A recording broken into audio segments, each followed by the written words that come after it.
Check, check, check, check.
Good morning. I apologize. We're running about 5 minutes late this morning. We'll get underway in about 5 minutes or so. Good morning, team planning. Good morning, team legal. Good morning, team heritage. Good morning, team communications. Good morning, colleagues. Morning, Chair. Good morning to the media. Morning to everyone who's joining us in the gallery. And a very special welcome this morning to Peter Radke. Good morning, Peter. We'll get going in about 3 minutes.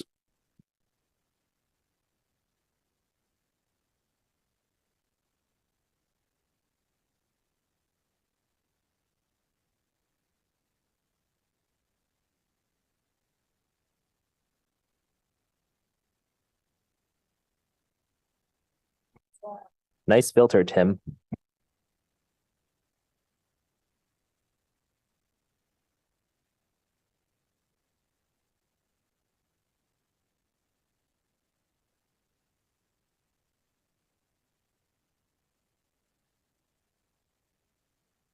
I always wanted to be a dog. I thought it would be fun.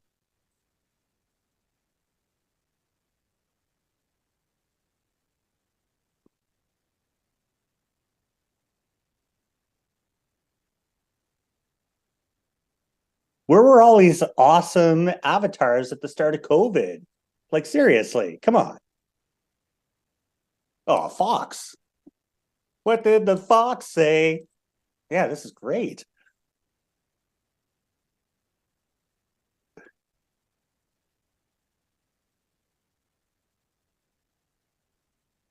Look at his fox. Okay, we're professionals. We were elected by people. All right, now I'm now a part of this meeting, and I'm sorry. Good morning, team clerks. Good morning, Kelly. Good morning, everyone. Welcome to the Planning and Housing Committee meeting number 18. I'd like to acknowledge that Ottawa is located on unceded territory of the Algonquin Anishinaabe Nation, whose culture and presence have nurtured and continue to nurture this land. Il est important de souligner que la ville d'Ottawa se trouve sur un territoire non cédé de la nation algonquine Anishinaabe, dont la culture et la présence sont enrichis et continuent d'enrichir ces terres. May I get the roll call, please? Councillor Brockington. Here. Councillor Curry. Here. Councillor Dudas. Present. Councillor Johnson. Councillor Kavanaugh. Present. Councillor Kelly. Present. Councillor Kitts. Here. Councillor Lowe. Here. Councillor Tierney. Present. Councillor Troster. Here. Vice Chair Gower. Here. Chair, you have quorum. Thank you very much. I know Councillor Johnson has sent her regrets this morning. This is a public meeting to consider the proposed comprehensive official plan and zoning bylaw amendments listed as 4.2, 4.4 through 4.8, 4.10, and 4.12 through 4.15 on today's agenda. For the items just mentioned, only those who make oral submissions today or written submissions before the amendments are adopted may appeal the matter to the Ontario Land Tribunal. In addition, the applicant may appeal the matter to the Ontario Land Tribunal if council does not adopt an amendment within 90 days of receipt of the application for a zoning bylaw amendment and 120 days for an official plan amendment. To submit written comments on these amendments prior to their consideration by City Council on November 22nd, 2023, please email or call the committee or council coordinator. Are there any declarations of interest? Nope. Are the minutes of meeting 17 confirmed? Thank you. All right. Sorry, it'll take me a second to go through the agenda here to see what we can clear now. It is a lengthy one, but I'm not sure that we're going to have a lot on a lot of these items. The first item is the updated Community Lands Development Corporation name, mandate, policies, and procedures. we are getting a presentation on that, I think, today. Thank you, Peter. And we also have motions, so we're going to be holding that one. There is an item 4.2 on 300 Goulburn Forest Road.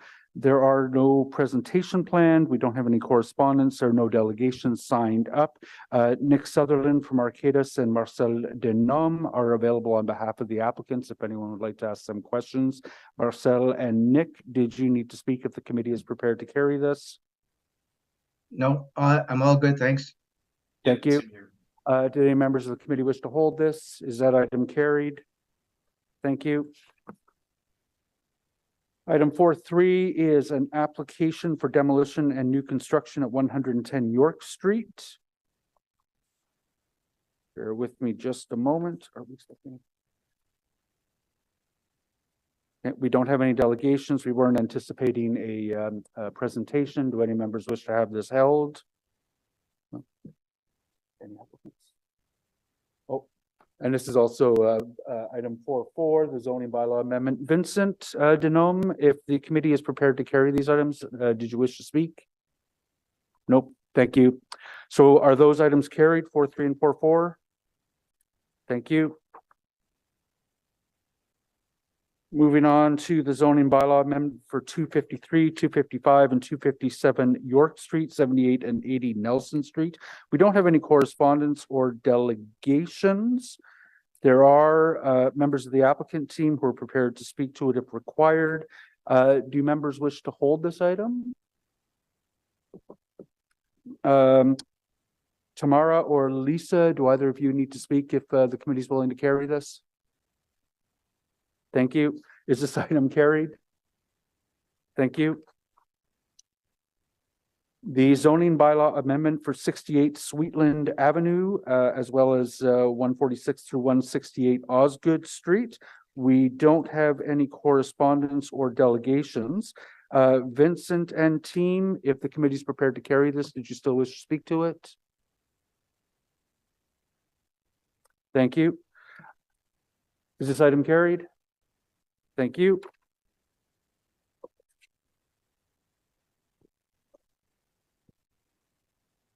We have the item on 770 and 774 Bronson Avenue, as well as 557 Cambridge Street South.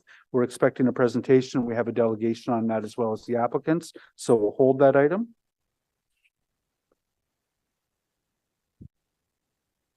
The official plan amendment and zoning bylaw amendment for 384 Arlington Avenue in beautiful Somerset Ward.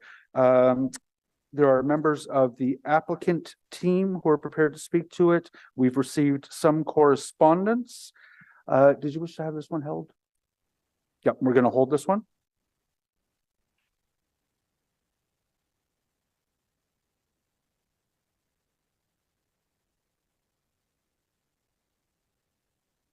Items 4.9 and 4.10 are associated with 283, 285 McLeod. There is an application under the Heritage Act, as well as an official plan amendment and zoning bylaw amendment. There is no correspondence, nor do we have any public delegations who have asked to speak. Would you let one have this one held? Okay. Members of the applicant team, John Stewart's and team, Brian Casagrande and team, if the committee is prepared to carry this, did you still wish to speak to the item? Thank you. Sorry, that was a no. Thank you. Is that item carried? Items? Thank you. Sorry, I just came on. I have no reason to comment. Thank you. Thanks, John. And items 4.11 and items 4.12 are associated. There's an application to alter 359 Kent, as well as 436, 444 McLaren, in addition to an official plan amendment and zoning bylaw amendment. We don't have any public delegations on this item. We did receive some correspondence. I know the applicant teams are here to speak to it as well. Did you wish to have this one held? We're going to hold this one.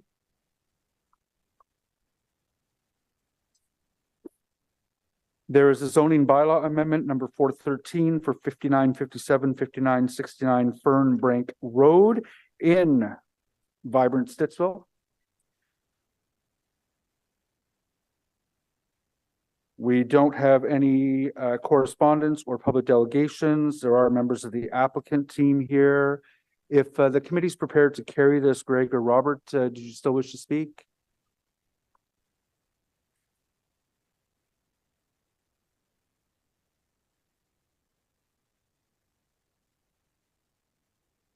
We have no comments, Mr. Chair. Thank you very much, Robert. Thank Is that item carried? Thank you. There's an item at 3040 and 3044 Innes Road, zoning bylaw amendment in exciting Ottawa West Innes. We don't have a presentation, there's no correspondence, no delegations.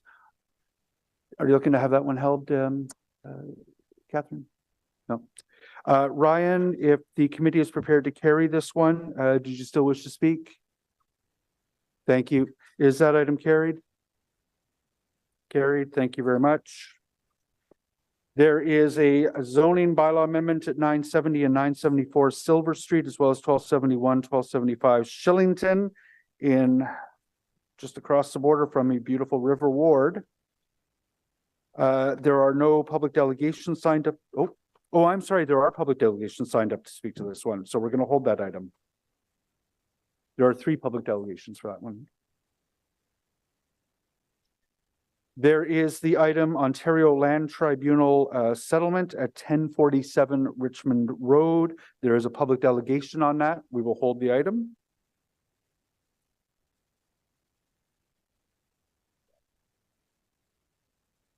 Is that the one that's coming up? Yep. And so there is a motion to add an item under new business. I'm proposing we deal with it now.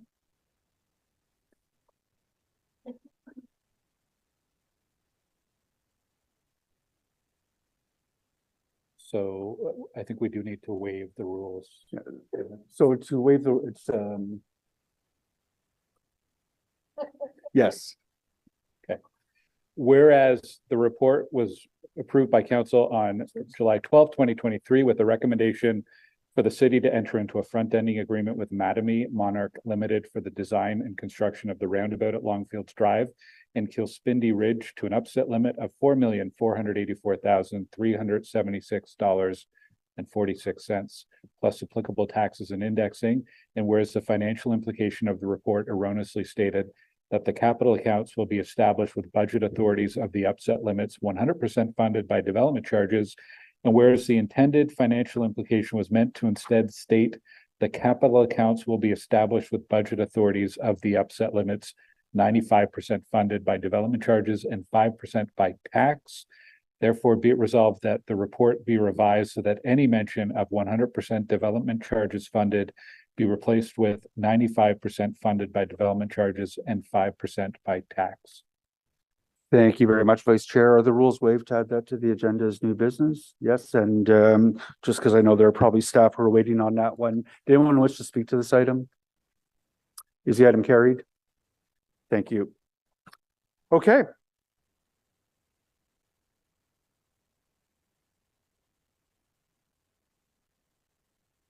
This is like the most substantive chair's notes document I've seen yet. So the very first item, the Ottawa Community Lands Development Corporation name, mandate, policies, and procedures. So OCLDC is changing its name. Build Ottawa, don't. You stole their thunder. And I know we also, I believe, have motions on this one. There's a motion on this one as well, so good morning.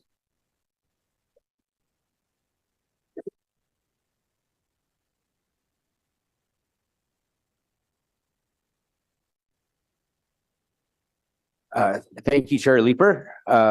Before we get started, I just want to take a second to introduce our chair of the corporation, Pamela Sweet, to my right. She's serving in her second term on the board of soon to be named Build Ottawa, and her second term as chair. So she's here to support. And to my right, Mr. Nirmal will be doing the presentation, and really it's his team that does a lot of the heavy lifting for the corporation. So I'll turn it over to him. Thank you, Peter. And thank you, Chair. Good morning, folks. I have 4 slides that I'll be using to explain the current Ottawa Community Lands Development Corporation mandate and the proposed changes in order to bring them into conform in line with Council's direction. The current mandate of the OCLDC reflects the core business, which is to unlock the value in the City of Ottawa's real estate portfolio through strategic development. The focus is on achieving optimal value, quote unquote, for the city. The term optimal embraces both financial and non-financial community value. Since its inception in 2007, the objectives of the corporation has been to undertake strategic developments of city assets. This has included planning, subdividing, or redeveloping parcels of land for a variety of uses. Under the current mandate, the OCLDC has been successful in supporting the development of over 2,000 residential units through the sale of surplus lands, with 25% of those being affordable units. The corporation has also produced over $100 million in gross revenues for the City of Ottawa, directed over $6 million of that to the city's Affordable Housing Fund. Next slide, please.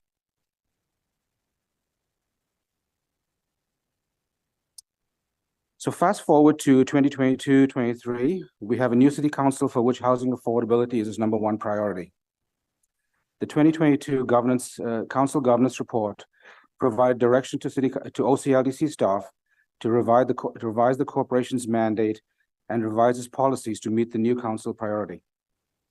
OCLDC staff, its board of directors, and legal counsel have all been working on the amendments to the mandate, objectives, and policies to shift focus on identifying and preparing city-owned lands for the development of affordable housing or generating revenue for the development of affordable housing from the disposal of non-residential city-owned lands. Part of this exercise has also included a rebranding of the OCLDC name to Build Ottawa, which I'm sure, Chair, will be a relief for many, as few seem to get the full name or the abbreviation right. The OCLDC will continue to promote and undertake real estate development that results in community improvements and fulfills the highest priority needs of the city and its residents, including affordability.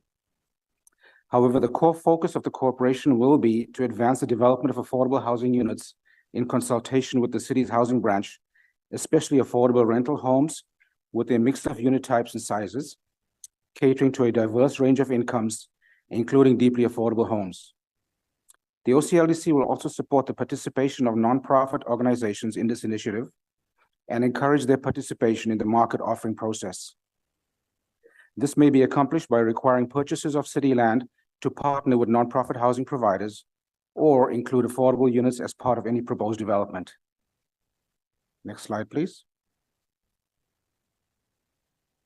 The existing OCLDC policies are based on a best practices analysis that was completed from surveying other jurisdictions and municipalities. Staff has reviewed the existing OCLDC disposal policy and procedures in the context of the amended mandate, and the following changes are necessary to facilitate the development of affordable housing. Firstly, to amend the general section of the policy to require that all surplus lands be evaluated for their suitability to accommodate residential development, and to provide an option to dispose of real property at less than market value or an alternative financing model if the parcel is developed for affordable housing. And secondly, to amend the achieving optimal value section of the policy to specify that although the monetary value of offers will be reviewed in relation to the market value of the real property, market value will not be the sole determinant in establishing optimal value, and to require that the level of affordable housing be examined in determining optimal value. Next slide, please. In order to effect these changes, Chair, the letters patent, which addresses other items like the minimum and maximum number of directors, will need to be amended through filing of articles of amendment with the province. Upon approval of the staff report by Council, OCLDC Legal Counsel will start the process of filing the necessary paperwork. That concludes our presentation of the changes proposed to the OCLDC. Thank you, Chair. Thank you very much.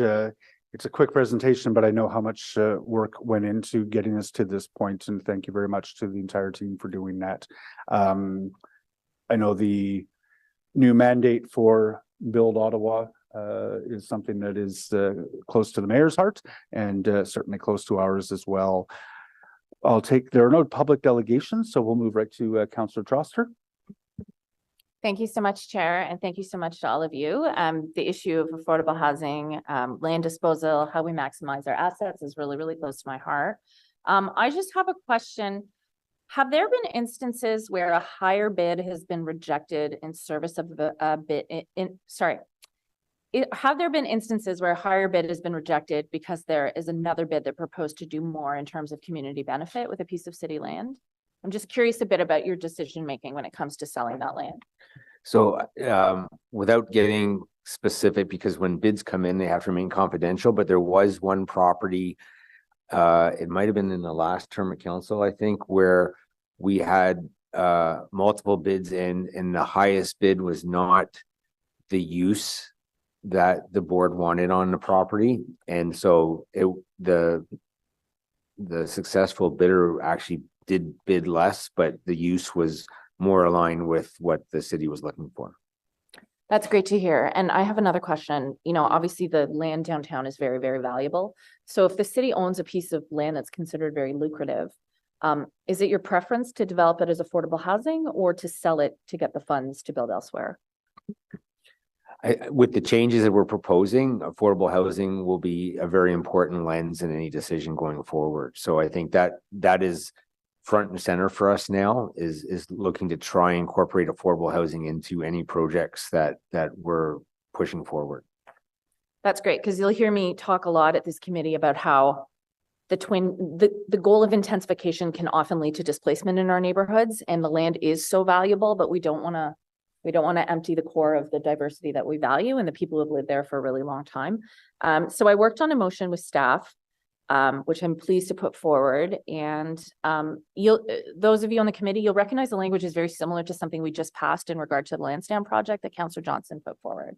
So it's about community benefits. So I can introduce the motion now. Whereas the community benefits agreement is an agreement typically involving developers of infrastructure and building projects, municipal or other governments in community coalitions intended to achieve a broad range of socio-economic outcomes from infrastructure and building projects. Whereas community benefits agreements are typically founded on a shared legally binding commitment between government, the private sector, for example, developers and contractors, and communities to commit to socio-economic outcomes from construction and infrastructure projects through an effective, efficient, transparent, fair, and inclusive process. Whereas there are approximately 400 CBAs implemented or under negotiation in North America. Whereas comparable programs to build Ottawa, like Housing Now in the City of Toronto, have included the development of community benefits agreements as a condition of disposal of property. Whereas potential community benefits may include, but not be limited to, equitable hiring practices, funding for training, public realm enhancements, and greater accessibility. And whereas Build Ottawa is mandated to seek optimal value to the city's taxpayers, which is to be seen as pertaining to both community and economic benefits.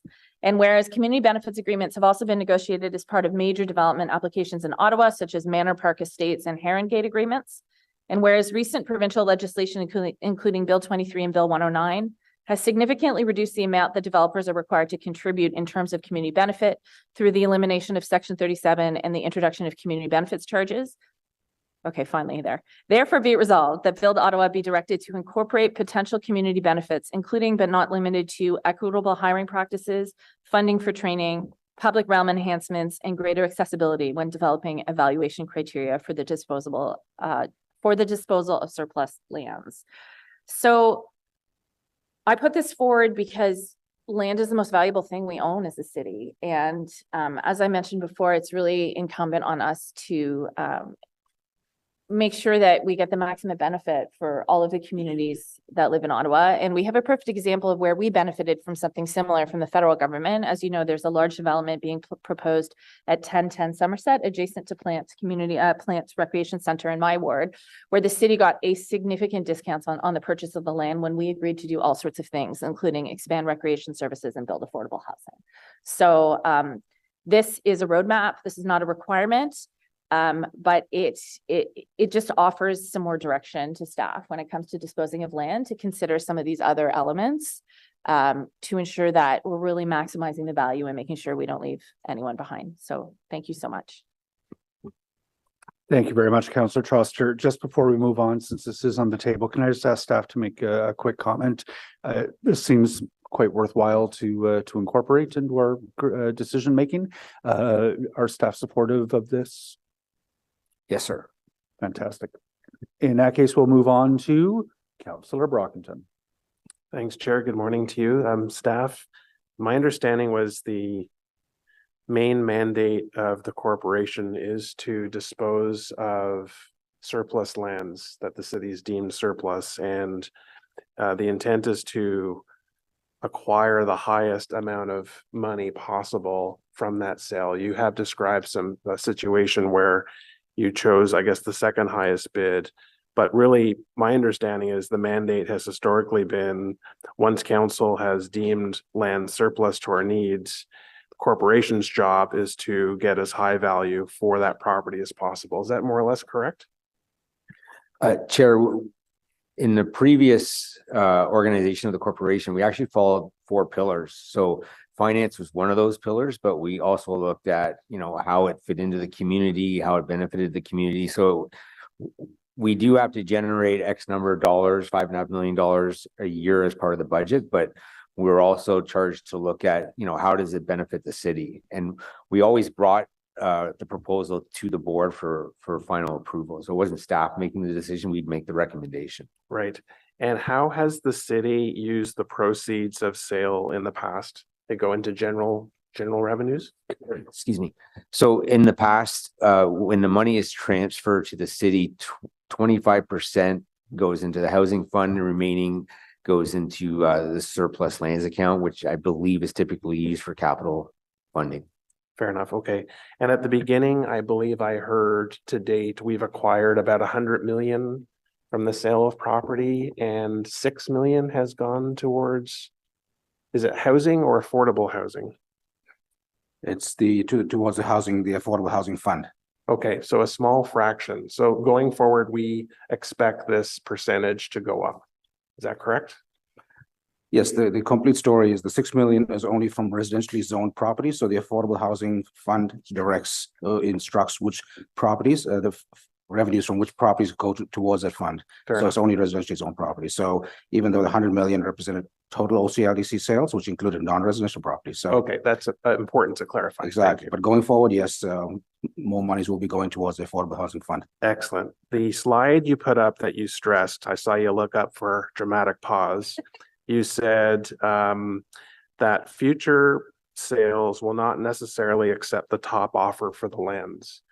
And can you just expand on that? Like, how are you going to make that decision-making process? You already have 4 pillars that your board assesses. So how do we modify this going forward? So we'll be using evaluation criteria, and we always bring, for each piece of property, we bring that criteria before the board for their approval. And so when the affordable housing lens is applied, and we will have the housing director will now be in all our meetings to provide input from an affordable housing perspective. If we think we have a piece of property that is really well suited for affordable housing, then the evaluation criteria may be weighted such that, providing affordable housing will be the highest marks, whereas financial might be the second or third highest. Okay, excellent. My last point is shorter name is better than the long name, because I have worked with this corporation for a number of years, and saying the name publicly over and over again definitely has been butchered. How did you decide on this name? What type of outreach or testing did you do to make sure this correctly captures the full mandate of what you're doing? It was really an internal discussion among staff to brainstorm, and then had some input from the mayor's office also. Thank you very much, Councillor Brockington. And just for the members' information, Kelly is distributing Councillor Troster's motion as we speak. Councillor Kavanaugh. Thank you very much, Chair, and thank you for the presentation. I'm hoping Ottawa Community Housing will be a partner in this, since the city is the sole shareholder of Ottawa Community Housing. But But if you were to sell off land, one of the things that concerns me right now is we don't have any rules in place to demand a percentage of affordable housing if it was sold off to a developer. Can that be incorporated?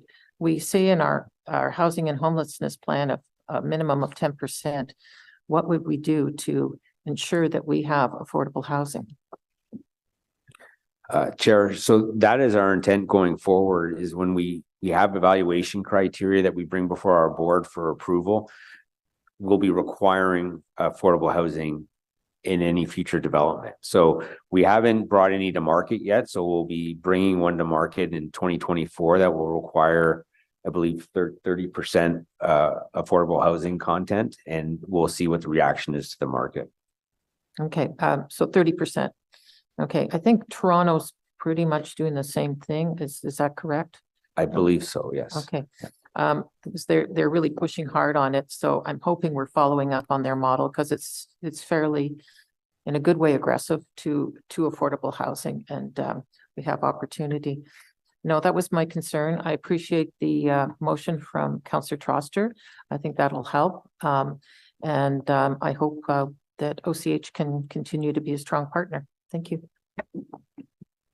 Thank you, Councillor Kavanaugh. Councillor Curry. Yeah, so thank you. I just want to ask, and I'm sorry if this is in there somewhere. I've read so many things at the moment on affordable housing. Is there a possibility for this kind of, it seems to me this kind of an incentive to be stacked with other incentives?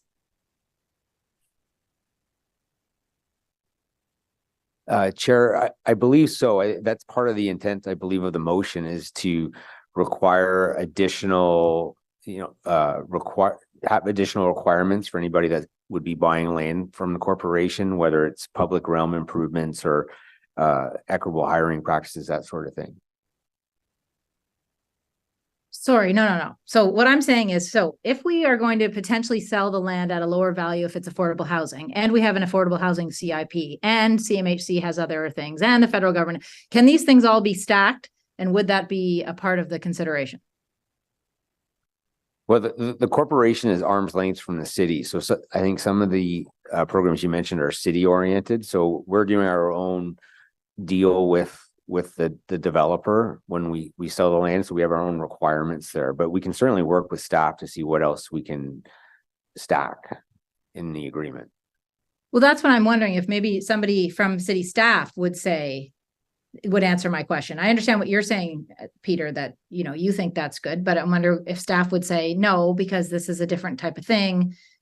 It would disqualify them from being a part of the CIP for affordable housing. If I could take that question. My understanding is they would be eligible for the affordable housing CIP, for instance, which I think is the councillor's query. So I can confirm that. Okay. The other thing, so now moving to the motion by Councillor Troster. So this is asking just that when evaluation criteria be developed, that this, all of these things be incorporated. Can I get a comment from legal as to whether it's okay what this motion is indicating?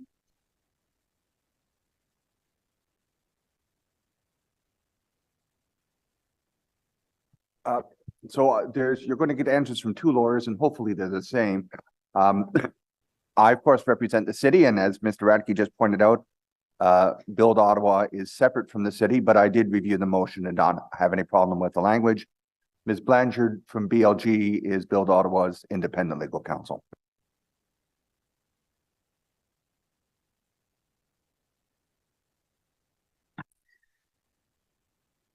So we've had a chance to review the motion with staff, and our understanding of the direction in that motion is that depending on the property in question, the characteristics of the site, the anticipated development, some, but not all of those additional criteria might be built into the bid criteria.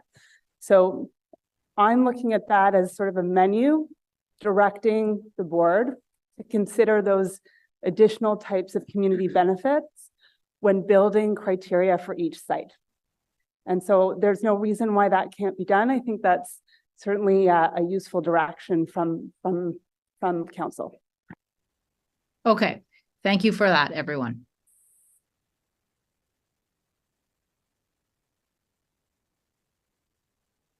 I'm sorry, I just lost track. Councillor Curry, thank you very much. I assume you're not waiting for another answer. Councillor Dudas. Thank you very much, Chair. Okay, I have a series of questions. I want to understand this a little bit more. So it sounds like as if it's the board that will determine when an applicant comes forward, whether to forego the additional revenue because it's for the greater good of the community.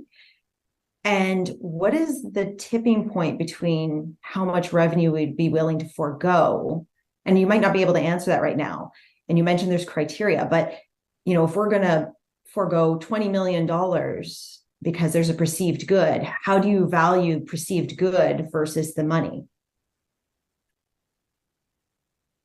Chair, I think that'll be done on a case-by-case basis when we bring properties before the board. So I don't think there'll be one answer for every piece of property. I think it'd be specific property to property. Yes, because I'm also on the flip side cognizant of the fact that that money generated also went into affordable housing. So there's kind of that tipping point of, do you generate money for affordable housing or do you forego it for the built house? So I didn't really expect a full answer, but if you could keep that in mind. I also want to understand too, there's been situations where a piece of land is available, whether it's through OCDLC or just in general, and a developer doesn't have any interest in any affordable housing on that site. So if you only have one applicant, that applicant is a developer and they don't want to put any affordable housing, how do you work with that? Chair, we would present it to the board and probably seek direction from the board if they want us to, you know, redesign the evaluation criteria, go back out to market, maybe alter the listing price to try and generate some more activity there. So again, I think it'd be case by case, and ultimately we would be looking for the board for direction there. So having sat on the board in the last term, one of the things that I would think of is that if you only have one applicant and they're willing to come to the table and you have no other perceived options, there might be an opportunity there to funnel more funding from that sale into affordable housing, because you don't want to forego that. You don't want that land to be just fallow, right? There's no point to that. We get nothing out of it. So I'm putting that out there. This is of concern to me. I also want to be very clear. So the return to the city, there is a prescribed return to the city in terms of revenue annually, I believe. Are we going to anticipate that that's going to be diminished? And once again, just to understand that, either in regards to the return to the city or also in terms of the funding that we put towards capital funding currently. Chair, so that discussion actually came up when we presented this to our board, and Cyril Rogers sits as the treasurer for the board, and Wendy Stephenson is our CEO. And the discussion there was, we don't want to, right now we have a projection of $5.5 million per year in the budget. And so I think we're going to continue with that going into 2024 and then analyze at the end of 2024 to see how we did. So you know, it is going to be a challenge when you start adding additional criteria that we need to produce as well as the financial end. So it'll be an analysis done at the end of next year to see how challenging that was. Okay. And so, you know, having sat on the board and now being part of planning and housing committee and as a counselor, you know, there's a lot of balancing act in what we're proposing here. There could be a lot of good that's derived from this change, and there could be some negative in that we're foregoing revenue. Maybe we don't end up getting the affordable housing because developers. So is there a point where you will be coming back to us as a committee to tell us, you know, we've looked at this, we've tried these things, we need to tweak it a bit, or we're such an amazing success and we've built a whole whack of affordable housing and we're you know, generating revenue and everything's good? When is that touch point? So we do an annual report every year that has to be received by the shareholder, and we actually were here, I think, in September with our 2022 annual report. So that most likely would be the best touch point. Okay, and that continue, and I once again, that will continue every single year. This is a huge change for OCDLC/Build Ottawa. To me, it doesn't matter what the name is. I just want to make sure that if we're setting the goals for building more affordable housing, we're driving more community benefits, that there is an equal value in terms of revenue potentially lost, right? We need to see the value on both sides, or we need to see it significantly weighted in terms of the community benefits. And I just want to make sure we're aware of that going forward. So that's the end of my questions, Chair. Thank you for your indulgence. I'll pass it to the next person. Thank you very much, Councillor Dudas. Councillor Kitts. Thank you, Chair. Geographically speaking, I'm wondering, is there, do we have a concentration of potentially surplus land in certain transects, or is it spread out citywide? We do have an inventory of surplus land, Councillor and Chair, and it is spread out throughout the city. So I wouldn't say there's specifically, more concentration in one area as opposed to another. We do have some areas where there's maybe a little more than others, and a few TOD areas. The original creation of the OCLDC going back to 2007 was actually done for to advance two strategic projects, which was one was the Longfields development project, which in the Barhaven community we had a significant amount of land holdings there, which have all been sold off. And we have Centerpoint Town Center, so there's significant land holdings that the city does have in that particular area. So that will go through this board at some point. Okay, wonderful. Just looking at the sort of the Geo-Ottawa map of city-owned land, it does look like there is a lot in the suburbs, which I wanted to highlight because I think it's potentially very transformational for those areas where historically we've fallen behind in terms of a diversity of housing options. So just wanted to highlight, I think this is a really exciting opportunity. And also wanted to say kudos on the rebrand. I like the logo. I like the name. Certainly looked like it was time for a refresh. So congratulations. Thank you very much, Councillor Kitts. Well said. Councillor Tierney. Yeah, thank you, Chair. And I concur with Councillor Kitts. We're way too rich in acronyms at the city. So anything that's simple, I like. I did have a couple of quick questions. The first one is, and I'm only mentioning this because I'm trying to get the attention of the federal government. We have parcels of land, for example, like off Aerosmith on Jasmine, where we have some partners coming to the table. We disposed of that land in hopes of senior Indigenous housing, low income, and we're waiting for rapid housing money. None of this stuff is kind of happening, so we're kind of stuck. I guess the real question is, when we dispose of lands, knowing that there's an opportunity for a partnership, is there any time constraints that we can tie to things, or how do we work? I know the city's frustrated too. We're trying to get access to the money that they keep talking about, but it's not coming our way. Is there anything we can do about that? This one's very troublesome for me. I've been working on this for several years and staff have done a great job. So Chair, I think the councillor posed the same question to me during the annual report. So that would fall more into the housing services area in terms of trying to get that funding. I'll remind everyone that before the land hits the Land Development Corporation, we do circulate it in the city to all the departments. And if housing services puts up their hand to say, hey, we have a not-for-profit housing provider that can use this entire piece, then that land actually gets transferred to housing services and they dispose of it for $1 to that provider and have their own agreement, and the Land Development Corporation doesn't get involved. So that will continue. And I think the example the councillor used was exactly that process that we used. And that's terrific. And that's good from that perspective. And I also, Councillor Dudas made some very good points about the concern on concentrating on certain areas. If there's an opportunity to be able to get, I'm just throwing numbers out there to make it simple, 20 units of deeply affordable housing versus if it's more federated and it's outside of that inner urban area, but there's another parcel of land that could generate 100 units. How are those determinations made? Because, you know, I'd rather see the additional 80 units, with all due respect to my council colleagues that want to preserve it downtown, just to be able to generate more housing. So, Chair, I think that would be done through the evaluation criteria again, and it would be weighted accordingly. Okay, great. Thank you very much, Mr. Chair, and congratulations on the rebrand. Thank you very much. Councillor Kavanaugh. Thank you. I know this is supposed to be about the name, but so obviously we want to, it's an opportunity to talk about objectives.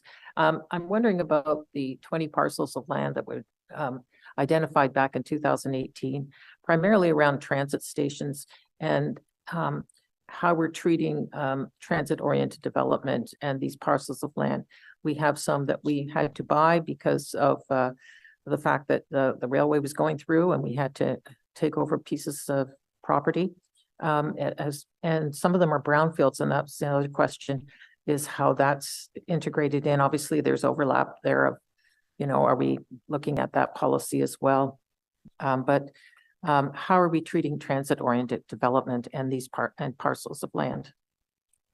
So for those parcels on the list, Chair, that they're still tied up with the LRT project. So we haven't been engaged yet. Once those lands are released by the LRT contractors, we would then do that circulation I chatted about before. And if there wasn't a need internally for the city, then, I mean, I would consider all those lands strategic and being transferred to Build Ottawa for future disposal. And any lands that get transferred to the corporation go to the finance committee, reviews it, and then it goes to city council, and you can tie any conditions. Council can tie any conditions they want to the transfer. So if they want to see transit-oriented development on those properties, then they can tell the corporation, ensure that is done. Okay, that's good to know. And a number of them are brownfields because of what they had on them previously. So I know we're still sorting that out. But that obviously would become some kind of negotiation condition, because we're selling land that needs to be cleaned up. Yeah, I think that would tie into the negotiations and even into the evaluation criteria. Okay, thank you. Thank you very much. Councillor Curry. Yeah, Mr. Chair, I didn't really think I would come on here a second time, but I just want to say one thing about my former comment. So the reason I asked about this stacking possibility and generally our intel into what else is going on, what developers have as options, is that a couple of days ago, there was an announcement at about 180 Canada Avenue, federal announcement. I don't know if any of you are paying attention there, but this was a file that we looked at. I'm sure you guys will remember last term of council. So we approved that 180 Canada Ave, and it was a big apartment building going up near Canada Town Center. And then 2 days ago, so that's, you know, almost 2 years ago, we approved that. All good. They went ahead. They're building it right now. And then 2 days ago, there's an announcement by the federal government saying they're giving them millions of dollars to make sure there's affordable housing units in that building. And that's wonderful, right? Everybody in Canada is like, well, this is lovely. Wonderful. However, if that had been city land, which at some point it was, right? Remember that land around the Canada Town Center way before me was sold as city land. If we had sold that at a discount, right? To Councillor Dudas's point, if we had sold that at a discount, and then later on, you know, the developer is able to build it anyways, interest rates are low enough, and then the federal government comes in and gives an incentive, the city at the end of the day has lost that opportunity. And so when I'm asking about stacking and what else CMHC is offering, I'm wondering, I mean, I hear Peter saying we can talk to the city, you know, they can talk to each other, even though they're separate. But I just think we need to be very careful before we give a significant discount on our land. And that, I think, that happened the other day in Canada is a very good example. So I really just wanted to share that with everyone here, and certainly with staff, to get reassurances that all types of things will be taken into consideration when you think about lowering the price of land. Can I be assured that this won't just be a given because it's affordable housing? Yeah, we should be able to incorporate certain conditions, and we always do a developers agreement that gets put on title to ensure that, you know, the person buying the land is going to deliver what they proposed. And I'm sure we can have safeguards in that agreement if they are seeking, you know, additional funds where they may be, you know, let's call it double dipping, that we're protected there. Oh, wow. That, if you can do that, that would make me feel a lot better. Hopefully all of us make us all feel a lot better. Thank you for that. Thank you, Councillor Curry. Councillor Lowe? Thank you. And as an example of one of those agreements, I'm my ward's beneficiary to one of the parks that's going up in Longfield's the Longfield subdivision.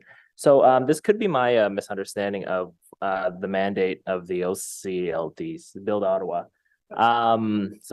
Build Ottawa. Acquiring land is also something we can do, right? Let's say there's a parcel that we're disposing of, or we're trying to, you know, sell it for affordable housing and to promote affordable housing. And there's a little corner that happens to be owned by a private developer or whoever. We have the mandate to purchase that land, assemble it or whatever, then package it and sell it as well, or?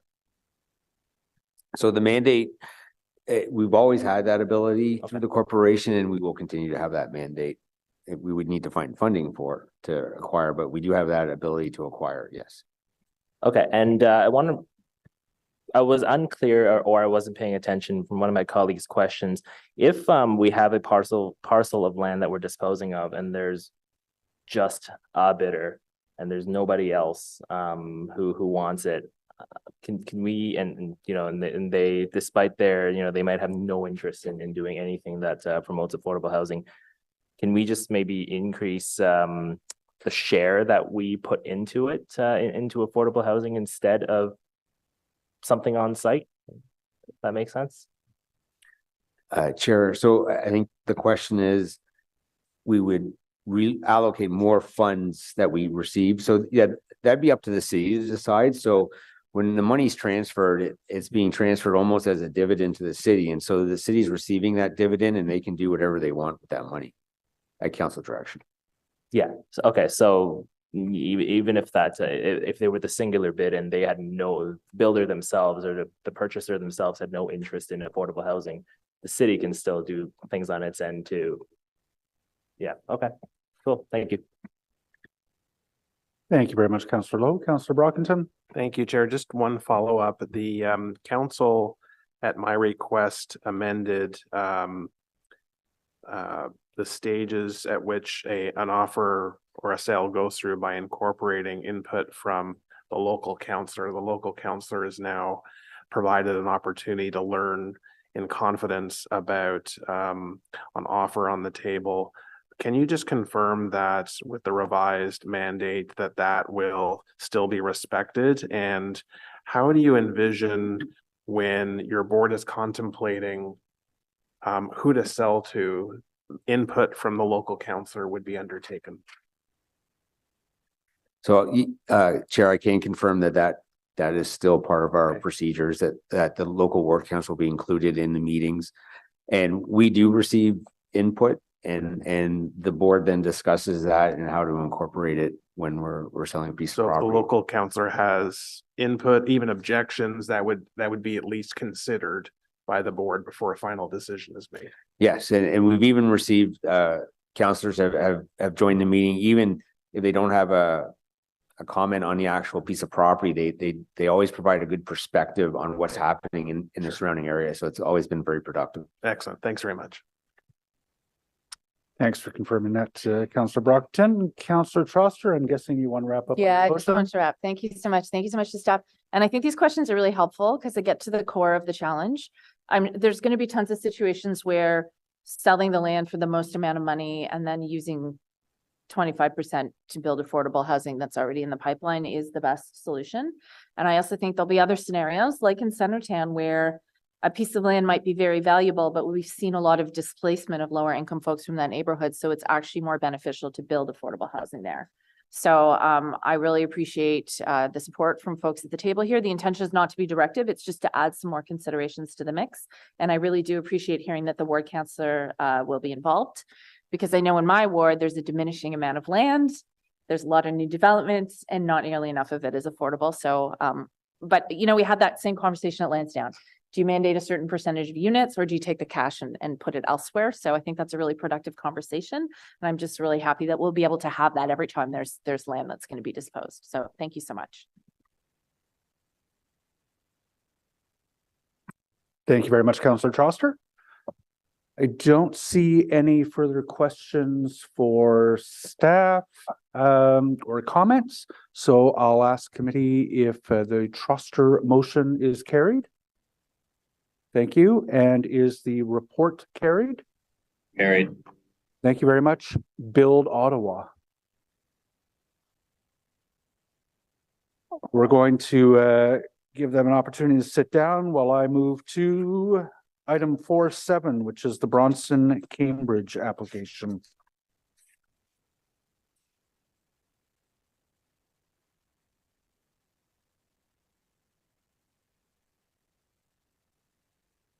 Right, so I think we're anticipating a presentation on this one, aren't they? We'll receive a presentation. The applicant team is here who will have an opportunity to present for 5 minutes. We have one public delegation, and then we'll move into discussion and debate. Aaron, run your hands whenever you're ready.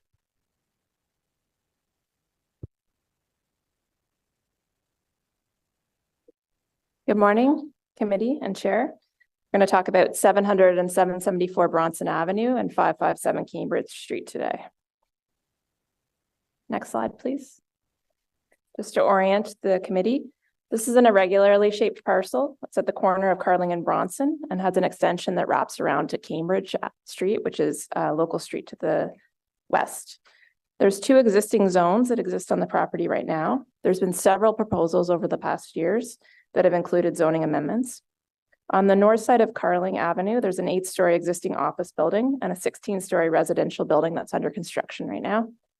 On the east side of Bronson is Glebe Collegiate, and the Dow's Lake neighborhood is to the south and the west.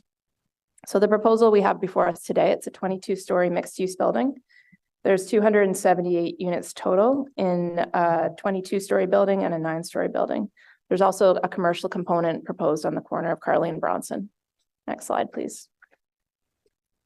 So just a chart outlining some of the major provisions in terms of what's existing in the zoning and what is proposed before you today. The existing zoning is arterial Main Street, and that's proposed to be remained, but we are proposing some changes to the height limits on the site, some setbacks, some parking requirements. And really, we're taking the 2 exceptions and height limits that exist based on previous proposals and combining on the site for one. Next slide, please.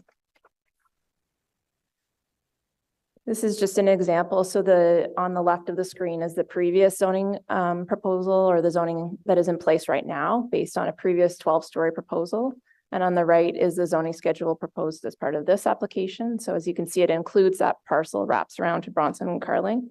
And some of the major differences again are the previous building approved here was a 12-story building that had a 4-story portion that came right up to Cambridge Street. The building before you today, it's higher, but it has greater setbacks, and especially on Cambridge Street, that 4-story portion of the building's been pulled back significantly. Next slide, please. So this is a schedule from our official plan, and you can see the star shows the location at Bronson and Carling. Why we're okay with the changes before us today. High rises are permitted on this strip of Carling Avenue up to 40 stories, subject to height transitions, setbacks, and angular plane considerations, all of which we've looked at through this application. This improves on the previous proposal's relationship with Cambridge Street. It provides 278 units. 50 of the units as part of this proposal are 3 bedrooms or more, so large units. There's improvements along the right-of-way along Carling and Bronson.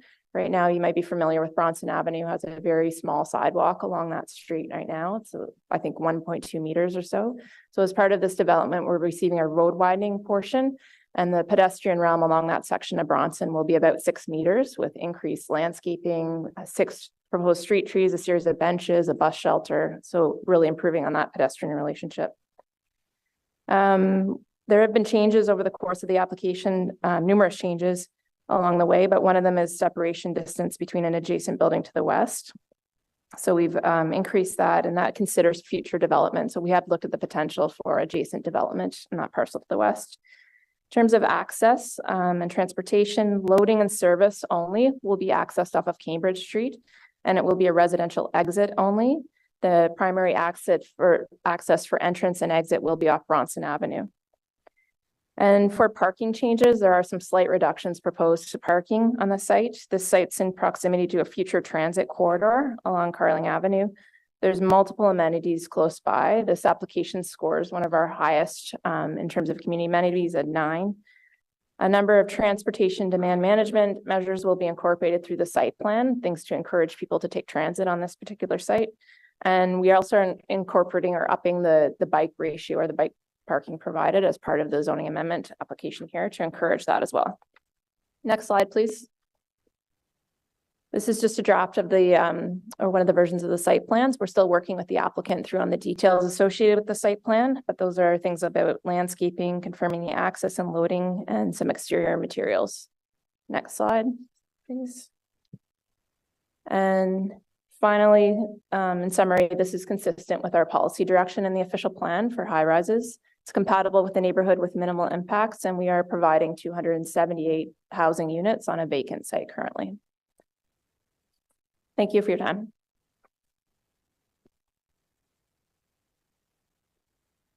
Thank you very much. So we'll have an opportunity to come back to you in a moment with questions, but Paul Black, Tanya Chaweri, Robert Campos, and Andrew Hart are here on behalf of the applicant. And I'd invite you to come up and you'll have 5 minutes to make a presentation to the committee.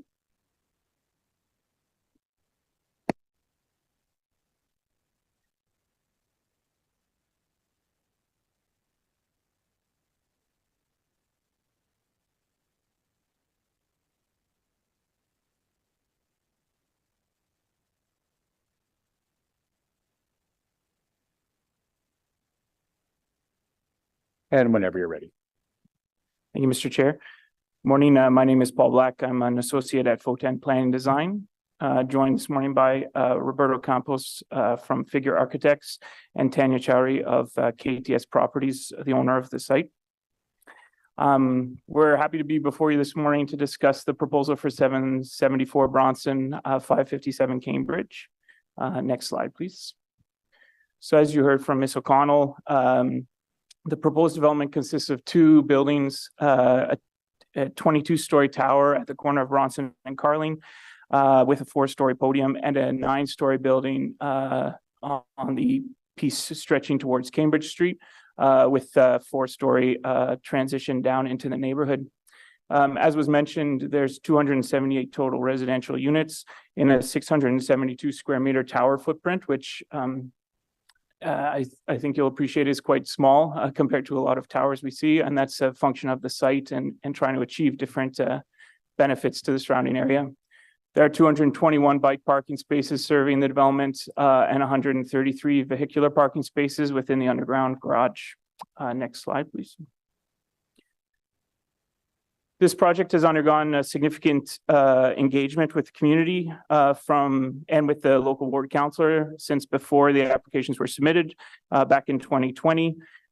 Consultation with the Glebe Community Association, the Dow's Lake Residents Association, as well as the Glebe Annex Community Association. And as a result, the project has evolved through that process to, I think, as you'll hear from the other delegation, I think to represent something that the community is very happy with. We also visited the Urban Design Review Panel on 2 occasions, and we've been able to, and we had a community meeting in September of 2021, and we are able to resolve most concerns as mentioned through this process. Next slide, please. Significant changes have been made to the proposal since it was originally submitted in 2021. Some of those have been highlighted already. I think the most significant ones are a reduction in the tower height from 26 to 22 stories, increased setbacks and step backs for all portions of the building, specifically along Cambridge Street South, where there was a lot of concern from the community with the original proposal. I think we've been able to come to a compromise that's much more agreeable to the community, pulling back not only the building above grade, but also the parking garage, which creates space for significant trees that will be able to grow with soil volume to reach maturity.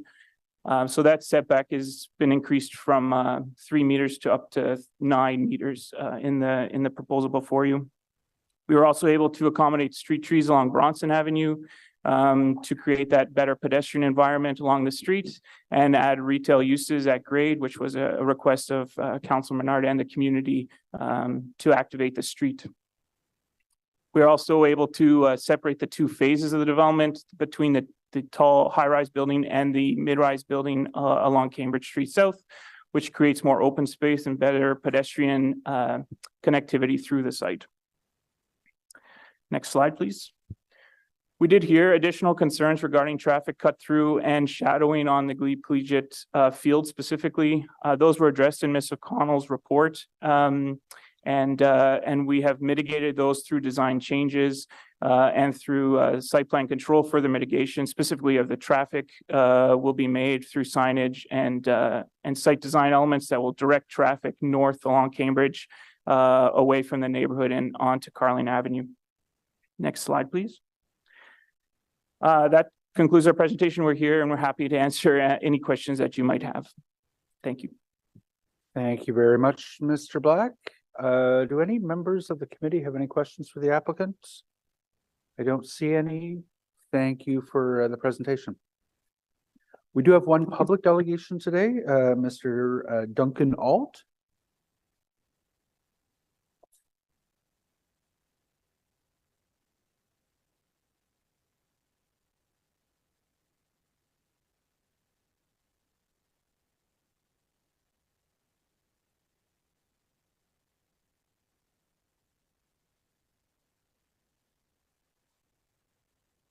Good morning, Duncan. Whenever you're ready, you'll have 5 minutes to make a presentation to the committee. Yeah, thank you, Mr. Chair. I won't take 5 minutes. I simply want to say that I am a member of the Dow's Lake Residents Association. We worked closely with the developer and with FOTEN, and the compromises that have been outlined today certainly satisfy a lot of the concerns of the community, particularly that transition between the community along Cambridge and the building there, the setback and the allowing for trees to reach maturity and the orientation of the podium. So this has been a wonderful experience from the community's perspective. We'd like to thank Councillor Menard for all of his hard work and effective work, and to thank the developer as well. We look forward to working with the developer through the construction period. So thank you very much for your time. Thank you very much, Duncan. Duncan, I just have a quick question for you, if it's okay, and just want to say thank you as well for all your work. I know you worked very hard with the community members to make this a better application. So often we're here and it's you know, kind of a battle sometimes, but this is a nice outcome. And I guess what were some examples from the process that can be perhaps used in the future for other applications that come forward that may not have as good an outcome as this one? What in your view was it that did it? Was it the time to consult? Was it the listening back and forth? Was it the community discussions that were held previously? What was it, do you think, that really helped bring this together with having a developer that was willing to listen and accommodate, and a community that was also wanting to give input in a productive fashion? I mean, what was it, do you think, that helped get us to this point? Certainly a first-rate counselor helps. And we appreciated your guidance all the way through. A few things. One, we were able to organize ourselves early, and I imagine, as in our case, a lot of these things are like herding cats. Everybody has different specific outcomes in mind, but we were able to identify the broader objectives that matter to us the most. We retained a lawyer by the name of Christy Ross, who was very helpful, and she was able to be that single contact point between the community association and the developer and the councilor's office, and the multiple meetings, including site visits that we had both as a community association with the city with Steve Gauthier, and then certainly with yourself, and then with our lawyer, and to be able to take those concerns to the councillor were very big. So I would say go in early as an association, identify the broad concerns, and be practical on what you'll be able to achieve.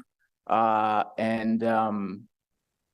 goodness gracious, have a single or at least minimal points of contact to be able to facilitate that communication. And again, it was great to have a developer who was willing to make those compromises. I don't think it was easy for them to increase that setback along Cambridge. I don't think it was easy to reduce the parking, to create the space for mature trees to grow. And certainly we really appreciate it. Thank you so much for that answer. And thanks to staff as well, who I know worked hand in hand to get this to a better outcome as well. So appreciate all you and your community's work on this. Thank you. Thank you, Councillor Menard. Didn't set that up at all. Councillor Curry. Thanks. I just wanted to ask, and I don't know if the delegation will have the first date, but I'm just wondering how long this project has taken from start for when the application first went in until now where it's at planning committee.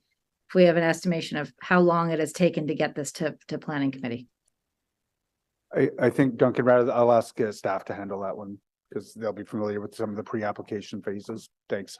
Sure. Thank you, Councillor. The application was originally submitted in August 2021. Thank you. Thank you very much. Councillor Gower, Vice Chair Gower. Yeah, we'll go with questions for staff, please. Vice Chair Gower. I'm not a question to staff, but a suggestion. It's good to see the transportation demand management measures that are being considered for site plan. The report mentions a 6-month Presto card. So if that was an adult monthly pass, it would be a value of just over $750. And I would encourage staff and the applicant to look at doing a preloaded Presto pass rather than limiting it to 6 months. I think there could be more value. For example, if there's a student moving into these apartments who already has access to a U-Pass, having a 6-month pass won't be a benefit, but having $750 preloaded to do 200 rides when they're able to use it might be more value. So if it's the same cost and no change to the arrangement, I think it's beneficial to look at preloaded rather than monthly. Appreciate that, Councillor. Thank you, Vice Chair. Councillor Menard. Thanks very much, Chair. Yeah, I just wanted to I guess go into a bit more detail about some of the positives here. Bronson at Carling is a really tough intersection. It's not hospitable at all. If anyone's driven there, walked there, you can't really, biking there is difficult. So the setback here on Bronson will be very appreciated. It is going to be a 22-story building. The setback from Cambridge as well is going to allow for more of a park space to take hold there. And the internalization of waste management, the separation of the buildings to increase the open space at the site. These are things that came about because staff work with the community and my office too. I want to thank Miles and John in my office who worked really hard on this application, and then just to the developer as well, just for coming to us. I think it's important. Councillor Curry asked about the timeline here. Previous, this site was zoned, I think, 2 times before this for development. There was development proposals that had come forward. I think 12 stories previously. So this has been through a lot of iterations. I think what we're getting here is a good amount of density in the core that'll benefit everybody. And even though the application was first submitted in 2021, we had held consultations beforehand and we're ready to go on this earlier. So appreciate the applicant bringing this forward and their commitment to things like traffic calming and care for the community in park space. So that's very helpful. And I just wanted to thank everyone involved in getting to a good outcome, which could have been a much more lightning rod of a file, but it was handled very well. And hopefully we see more of these at committee. And of course, Chair, we've been approving so many units at this committee. You guys have been really just approving a ton of units through here. And these are the type of units that add back to the city. So thanks very much. Thank you very much. I don't know if Vice Chair Gower is going to do the math again today, but it's a significant number. Councillor Kitts. Thank you, Chair. Yeah, just really quickly, I just wanted to say bravo to all involved. I think it's very encouraging to have a delegation come and speak in favor, not always typical at this committee. And certainly, you know, a huge team effort by all. But I wanted to highlight it because I think when the developer is willing to work with the community, willing to make those concessions, and when the community and council are willing to be productive in terms of the outcome they want to see, I think it's better for all. So just great work to staff and to everyone involved. Well said, Councillor Kitts. Thank you very much. I don't see any further questions. Is this item carried? Thank you very much. I'm going to move on to Arlington. So item 4.8 is the official plan amendment and zoning bylaw amendment for 384 Arlington. Oh, this was, I hadn't anticipated the presentation, but yep. So Councillor Trostert asked that this one be held. There's no delegation signed up, so I'll just turn it over to you, and I'm guessing you have some questions to staff. Oh, and I just want to say thank you very much, Aaron, for your work on that other file.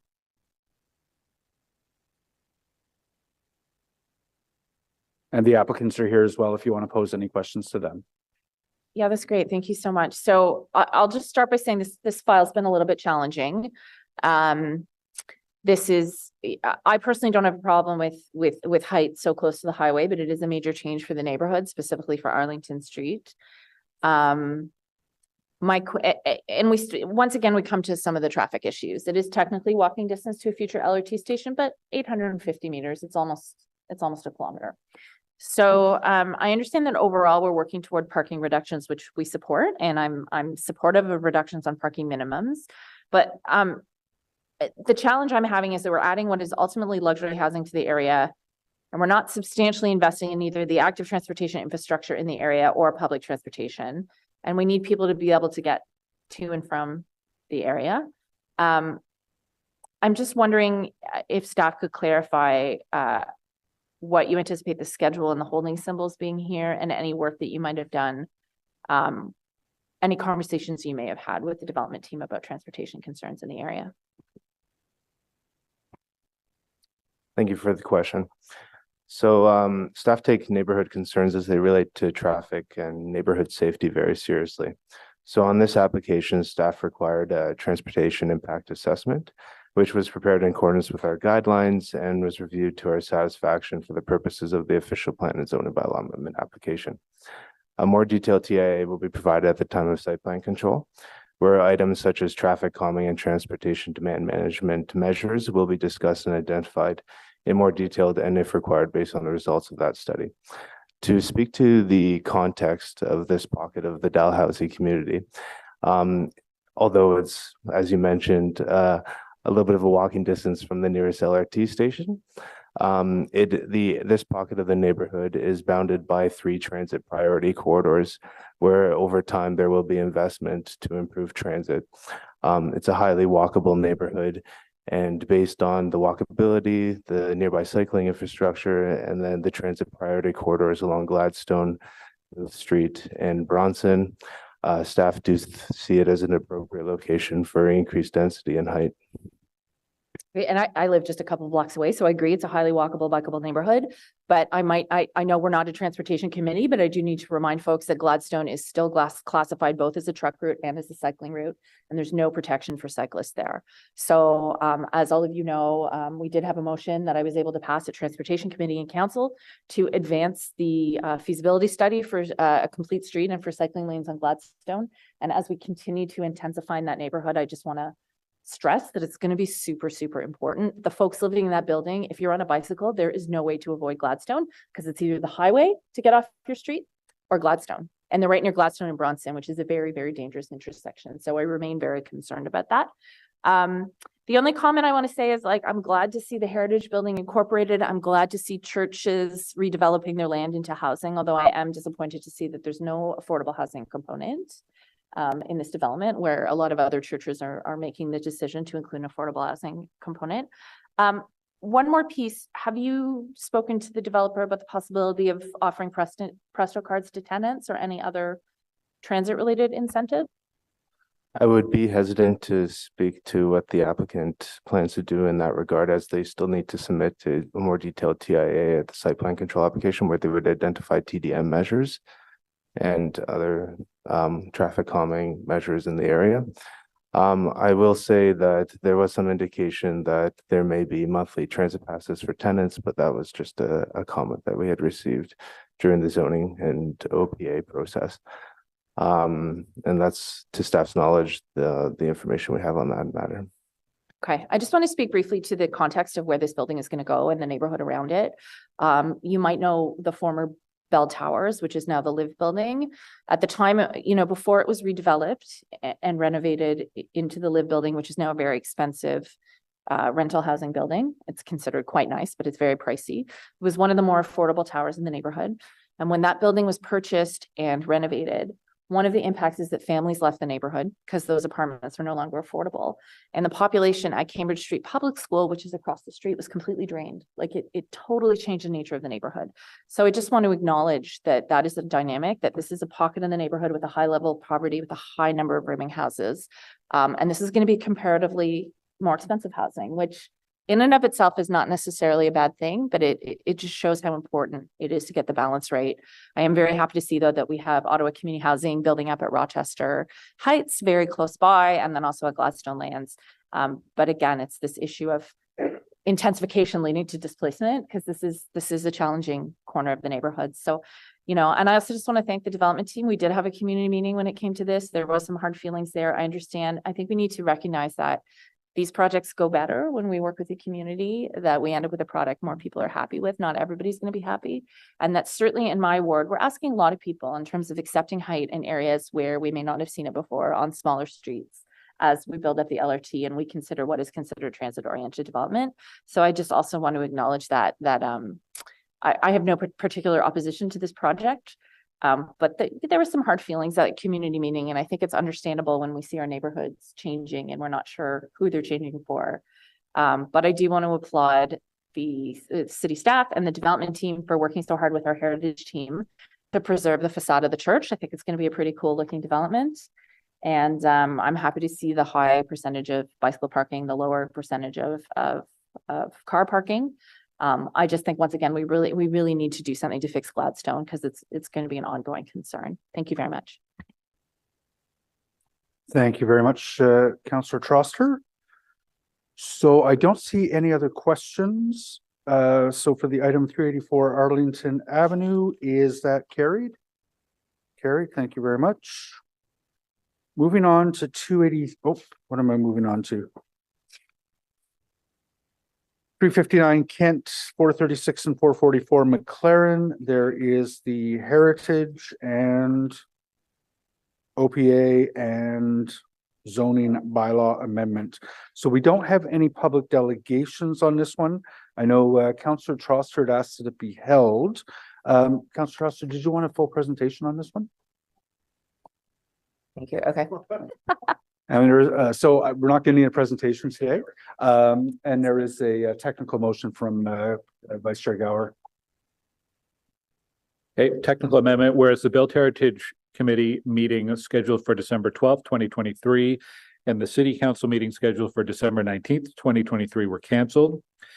And whereas the application to alter 359 Kent Street, 436 and 444 McLaren Street, properties designated under Part 5 of the Ontario Heritage Act as part of the Centretown Heritage Conservation District Report, and the official plan amendment and zoning bylaw amendment 359 Kent, 436 and 444 McLaren report now list incorrect committee and council dates on the respective cover pages and must be updated to reflect accurate dates. Therefore, be it resolved, the City Council date for the reports be changed to January 24th, 2024 on the report cover page, and be it further resolved regarding the report that the office of the City Clerk be directed to update the Built Heritage Committee date on the cover page to add the January Built Heritage Committee date once it is finalized. Excellent. And sorry, I should just note as well that the applicants are here as well. Taggart, Hoban, and Associated Consultants. John Stewart is here as well. Gentlemen, if the committee is prepared to carry this, did you need to speak to make a presentation? Thank you. So, Councillor Troster, the floor is yours. Thank you very much. We have a lot of files for my ward today, so thank you for indulging me. So I believe this might be the first landmark building policy application that we've seen at Planning and Housing Committee this term. So I'm just wondering, and it won't be the last, I'm just wondering if staff could give us some details on what the standards are within this policy.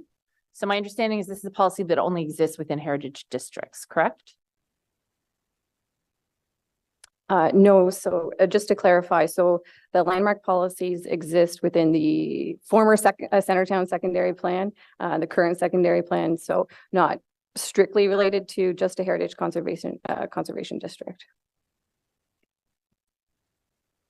Okay, so what standards do developers have to meet within the landmark policy? Because it is pretty unique.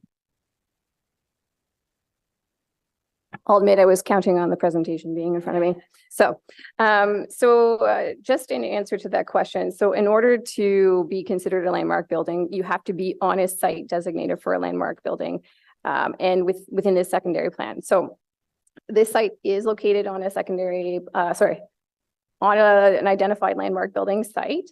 The maximum height can be no higher than 27 stories. It does have to contribute a significant public or institutional use or community use. It does have to have no net impact on public open space from a shadowing perspective. And so also, frontage on 3 streets, and then provision of a community benefit. So in this case, we'd be doing that through the community benefits charge bylaw. Also retention of significant heritage resources if those exist. Sustainable design and energy efficiency, and special design review. That's great. And could you clarify what civic use is meant to mean within the context of the policy? So in the context of the policy, civic use can be, anything that contributes significantly to the community itself, so that immediate community. So when we were reviewing this application and based on the application and the details that were submitted by the applicant, in this case, we're looking at uses such as community center, community health and resource center, daycare, museum, etc. So it is quite limited because we do want it to contribute in a meaningful way. That's great. And I do want to acknowledge that the applicant has been really open to working with us and figuring out the best community use. They've offered to dedicate at least one of the heritage buildings to some sort of community use. We've also had conversations about potentially using a room in the podium on the main floor for some sort of community use. I don't want to negotiate, we haven't 100% figured it out, but I do want to recognize that we've had some really, really good conversations. Yeah, I mean, I just wanted to say this building policy is unique to the city, and this is very new for Kent Street. We are going to see towers on Kent Street, both here and then also the Burgill development near the bus station. But once again, this is a big change for the community, and there are a lot of heritage concerns. So I know that the developer came in initially asking to try to bump it up to 34. I'm just wondering if staff could explain why you insisted on sticking to the 27 floors that's in the policy. Yes, absolutely. So as per the landmark building policies, the maximum height that is permitted is 27 stories, as we've discussed. And this stems back to the Centertown CDP and secondary plan process that was done from 2010 to 2013. And through that, there was a detailed analysis performed on the heights that would be acceptable and appropriate for the Centertown neighborhood. And also an acknowledgement of the NCC height control plane. So it was identified that 27 stories is that appropriate height to maintain that visual integrity to the parliament buildings. And so that is why, for a landmark building, it is very strictly set at 27 stories. Now, of course, when an application, even for a landmark building building comes in, we do have to review that proposed height. And so for this proposed development, we did feel that the 27 stories was appropriate when we did that analysis and considered the analysis that was undertaken by the applicant. Chair, if I could just quickly add to that, I think it's also important to highlight that the landmark policies really only apply to the portions in Centertown that are otherwise designated low rise and mid rise. Whereas if you look at the whole downtown core between the highway and Parliament, there's pockets at the north end and the south end that already permit high rise where these policies don't apply. So it's truly meant to do something special to warrant going above those mid-rise or low-rise designations. And that up to 27 is to ensure that we're not seeing taller buildings in the middle of Centertown, which is otherwise a different context than what we're seeing on those bookend heights. Once again, similar to when I was mentioning with the Arlington development and Gladstone Street, this one is right on Kent, which is like a highway through our downtown. I'm desperate to turn that into a complete street too. It is wide enough for bike lanes. So, and I also do want to acknowledge that the developers have been quite willing to talk. Unfortunately, the way that our new community benefits charges work means that we can't ask for an additional voluntary contribution to help build that bike lane because there are a number of towers going in there and quite a lot of people that are going to need to get around. So again, I'm just flagging this, expect to see conversations about this transportation committee and with the second part of the transportation master plan, because again, I really feel that this is an artery. It's an arterial, but it's a highly residential street where we're adding hundreds of new homes. So I think that will be really crucial. And again, I just want to say, much like with the application we just saw in Councillor Menard's ward, this was an example where community input, I think, really made the development a lot better. Again, there's still some tension. It's not easy. You know, just as city staff had to say, this is not a place where we typically see height like this, and we're getting quite a lot of it in the next few years. So I also want to acknowledge the Centertown Community Association's planning committee for really engaging in this process, and also heritage staff. I think we've come to a good place in terms of the push and pull that happens with the development community. I want to thank the development team. And this will be quite a number of years before we see shovels in the ground. So I hope we can continue to have conversations about public realm throughout the site plan process. So thank you so much. Thank you very much, Councillor Troster. I don't see any further questions on this item. Is the technical motion carried?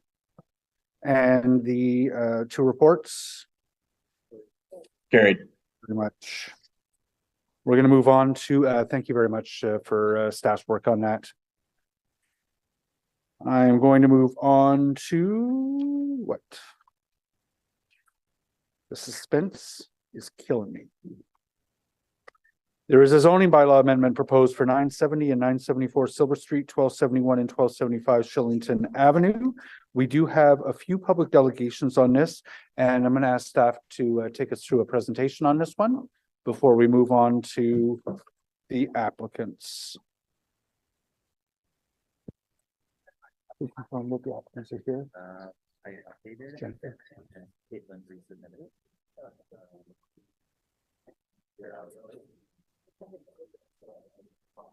Okay.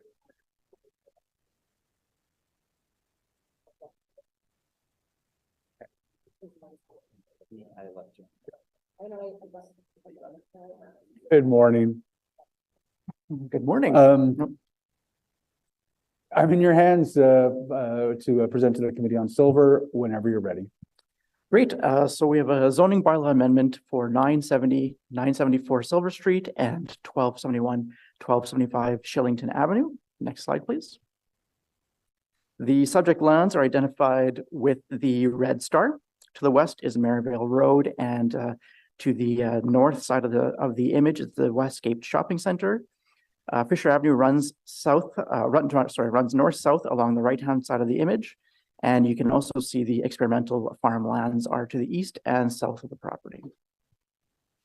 Closer in on the site, the red outline identifies the location of the proposed low-rise residential development on the northwest corner of Shillington Avenue and Silver Street. Alexander Park is to the west, and Alexander Community Center is to the north. So looking at the OP, Schedule B2 of the OP identifies the lands as neighborhood evolving overlay, shown with the small blue star there. Oh, sorry, next slide. Oh, sorry. Yep, there we go. I'll note that supportive OP policies include Section 4.6, sensitive integration of new development into existing neighborhoods. 5.2, neighborhoods located in the inner urban area and within a short walking distance of corridors shall accommodate residential growth to meet the growth management framework. 5.61 notes that properties subject to the evolving neighborhood overlay, which are near hubs and corridors, include shallow front yards, principal entrances at grade with direct relationship to the public realm, minimum of 2 functional stories. And there's also section 6.31, development in the neighborhood designation will include a full range of low-rise housing options in order for these areas to gradually evolve towards 15-minute neighborhoods. Now, if you could go to the last slide, actually, I don't know why I kind of tucked it in the back there. But this is a concept of the massing for the site, and the planning recommendation is that committee approve an amendment to zoning bylaw 2008-2050 for 970 and 974 Silver Street and 1271 and 1275 Shillington Avenue from R3A zone to R4Y and L1 to permit a 4-story low-rise residential building. Thank you. Thank you very much. We'll have the opportunity to come back to you for questions from members in a few minutes. Jennifer Martins, I think, is here. Did you want to take advantage of 5 minutes to make a presentation to the committee?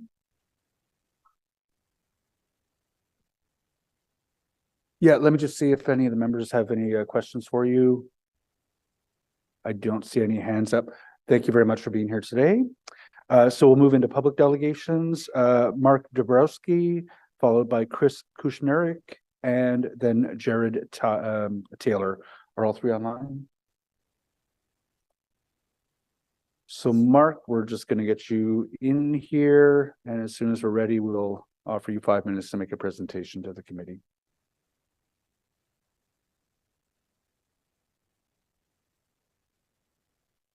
Good morning, Mark. We see you. Good morning. Good morning, councilors. Whenever you're ready. All right, thank you so much. Thank you for taking time or the opportunity, giving me the opportunity to speak with you today regarding this this proposal here. Next slide here. So as you saw in the previous slide, the area that we're talking about is here on the corner of Silver and Shillington. It's surrounded by Alexander Community Center and Alexander Park in blue, and then in yellow we've got the 4 houses that would be torn down and replaced with the 4-story low-rise. So I believe that there's a great opportunity here to do something very beneficial to the community and potentially a win-win for all parties involved. So if we go to the next slide. So from the street view, you can see here we're on the corner of Silver and Shillington. So in the background, I highlighted where the Alexander Community Center is. It's kind of hidden behind that tree. And then we see 3 of the 4 houses there. So with the proposal, if it goes forward, these houses and trees would all be demolished, clear cut, and then the 4-story building would go in the spot. Where we see the red car is where the current driveway or entrance into the underground parking, I believe it is going to go. So one thing to note here is that currently there's a lot of families and children that use Silver Street as a way to access the community center, as well as a walkway to get to the local elementary schools, either Gowling or the St. Elizabeth Catholic School. So there is a lot of foot traffic on Silver Street, and there's no sidewalk here at the moment. I know there's ones in the plans with the building. The other thing to note, on the left-hand side where the red tree is where the actual entrance is to the Alexander Park. And you can see there's no crosswalk there. So there's lots of times that families or kids or people just cross Shillington rather than using the crosswalk to get to that park. And so driving across cars. So next slide, please. So here just highlighted where that proposal is, where the building is. So my idea that I think if we take a step back and look at the bigger picture, what we could do is potentially do a land swap. So if you click on the next slide. If we were to take land from the west side of Alexander Park and give that to the builder, to the developer to use, and then shift the soccer field to be facing north-south, then where those 4 buildings would have been demolished could turn into a playground and be part of Alexander Park. This would then allow for the 4-story low-rise to have its driveway be on Shillington rather than off of Silver. And then the little sliver in the back could be potentially amended to the proposal to the applicants for either courtyard or extend the building to add more units, or offset the building to add more parking, visitor parking potentially. And then where the playground currently is, I just have that highlighted. That could either be play structures. I know there's minimal play structures there at the moment, potentially tennis courts or pickleball courts or a gazebo with picnic tables. There's lots of possibilities there. So if we click on the next slide. So now if we reimagine those four houses being torn down and replaced with potentially a playground, the trees potentially could all stay as is. They wouldn't need to be replaced. And then we've got children and families and using this as their main entrance to the park and to the community center. Yeah, so that was my proposal, and just want to throw that idea out there to the committee. Thank you very much, Mark. I'm just checking to see if there are any questions for you from members, and I don't see any. So thank you very much for the presentation today. Chris Kushneriak, I apologize for the pronunciation of that, is not seen online. So what we'll do is we'll go to Jared Taylor. And if in the meantime, Chris comes back, then we can come back to him. Good morning, Jared. We see you, and I'm going to guess we can hear you. Good morning. Good morning. We're in your hands. You have 5 minutes to make a presentation to the committee. Well, thank you very much. Good morning, Chair and committee members. Thank you for allowing me to speak today in support of the zoning amendment in front of you to permit a 4-story low-rise residential building. My name is Jared Taylor, and I've lived in Carleton for 6 years. I'm speaking today representing only myself, but I hope that I can speak from a community perspective and highlight how this development can be part of improving that community. I believe that this is a very reasonable amendment and will allow exactly the type of development that the city should be encouraging. This is a purpose-built rental building with a variety of unit sizes and balance of one bed plus den, and 2-bedroom apartments. I currently live in a 1-bedroom apartment on Laurier Avenue in Carleton as well, and this development is exactly the kind of building I would love to have as an option to move to. When I look at the current market in Ottawa, I see a dearth of options for people in my situation who do not want to own a home, but would like to have a little bit more space. So first, I would like to start by outlining several of the plan features I consider beneficial to not only the future residents, but the community at large. To start, there is no surface level parking included in this plan. The plan currently calls for 23 parking spaces for 50 residential units, a ratio of less than 1.5 or 0.5, and only 4 more spaces than what is required as a parking minimum. This is in contrast to the 45 bicycle parking spaces with 12 exteriorly located and 33 secured spaces for residents in the underground parking. To me, this shows the prioritization of active transportation and acknowledges the development's proximity to active routes. It is my hope that with this development and similar future builds, the city will put more resources towards upgrading cycling infrastructure in the area. Shillington is a primary link between Maryville and Fisher and offers great connectivity to the experimental farm pathways. It links residents of Carleton with downtown businesses and employment options. Looking at the surrounding area, there are a number of nearby built or planned developments that the proposed building is in character with. The immediate area includes a number of low-rise apartment buildings along Shillington and on surrounding streets such as Hollington, Somerville, and Silver. This includes a 4-story development of approximately 30 units, which is going to be located at Silver and Somerville, and that is currently going through a site plan phase. The building in today's proposal will only serve to complement those buildings as another option in a fantastic rental community. This development as well will be close to a pharmacy, grocery store, schools, the Carleton Community Health Center, and a number of professional services that will allow future residents to live and work within the community. This development does represent change, and some in the community may see that change as scary, but I believe it is positive and encouraging. I want to have options that only density will justify. For example, our Alexander Community Center needs to be renovated and expanded. With this development abutting that center, it will only serve to increase the use and need for that expansion. We also need better access to library services, and from what I have seen, the city will only put resources towards these kind of initiatives once an area has the population to support and demand it. From a private perspective, I've seen a number of local businesses come and go in the time that I have lived here. One thing the city can directly control to support these businesses is help provide them with a dense population that makes them sustainable. The one point I would mention that I think can be improved in this development is tree retention, and that was underscored during a community information session when this project was originally proposed. The developer at the time did seem very open to working with the community to mitigate these concerns, and I do believe in this case, as they have already worked to redesign the location of the parking garage entrance, which was a direct result of feedback from that info session that I mentioned. Nevertheless, I do not think that this concern is great enough for it to be a reason to deny future tenants a place to live. I do also want to acknowledge that I think it is unfortunate a development like this even needs to go through the zoning amendment process. This development should be an easy yes for this committee based on the city's own policies to encourage infill. Forcing a 4-story development through this process will only serve to increase the time to build and the costs along with that. Those costs will always be passed along to the eventual tenants of the building.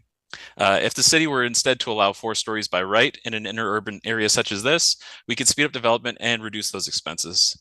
It's the direction many cities in Canada are taking, and I would like to think that Ottawa can be at least as progressive as Mississauga. The federal government has also signaled that this is important through their Housing Accelerator Fund approvals and memos that they have sent to cities regarding that. So in closing, I would just like to say that I love living in Carleton, and I think that more people should be allowed to call it home. This development will be a net positive for this area and the city at large. So please approve this amendment and allow me to have more neighbors. Thank you for your time today. Jared, thank you very much. I see that Councillor Brockington has a question for you. Thank you, Chair, and thank you, Jared, for your presentation this morning. Very much appreciated.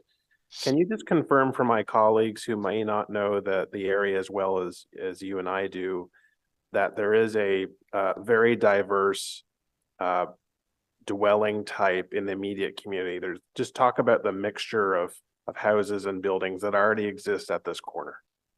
Sure. Across the street, there are a number of townhomes.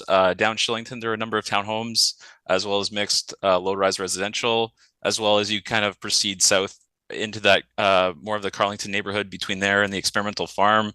Again, you see a mix of those townhomes, single-family homes, and low-rise residential. I think most of the low-rise there right now is 3-story, but don't quote me on that. Excellent, thanks. Yeah, just across the street, we have a low-rise apartment, just similar to what is being proposed to be built here. So great housing diversity, and thanks very much for your presentation. Thank you. Thanks very much, Jared. Seeing no more questions from committee members, thanks for your presentation today. Have a good day. And we'll move to questions. Oh, Chris is on the call. Okay, we have one more delegation. Chris Kushneriak. Hi there. Can everyone hear me? Yes, welcome, Chris. Sorry, my video isn't working, unfortunately. I'm trying to get it to go, but it won't. But regardless, yeah, so I'm a community member. I've lived here for the last 7 years. I've lived on 4 different streets in the area. So I lived on Kingston Avenue. I built a house on Laurier Avenue. I lived on Mayview Avenue after that. And I live on Dorchester Avenue now.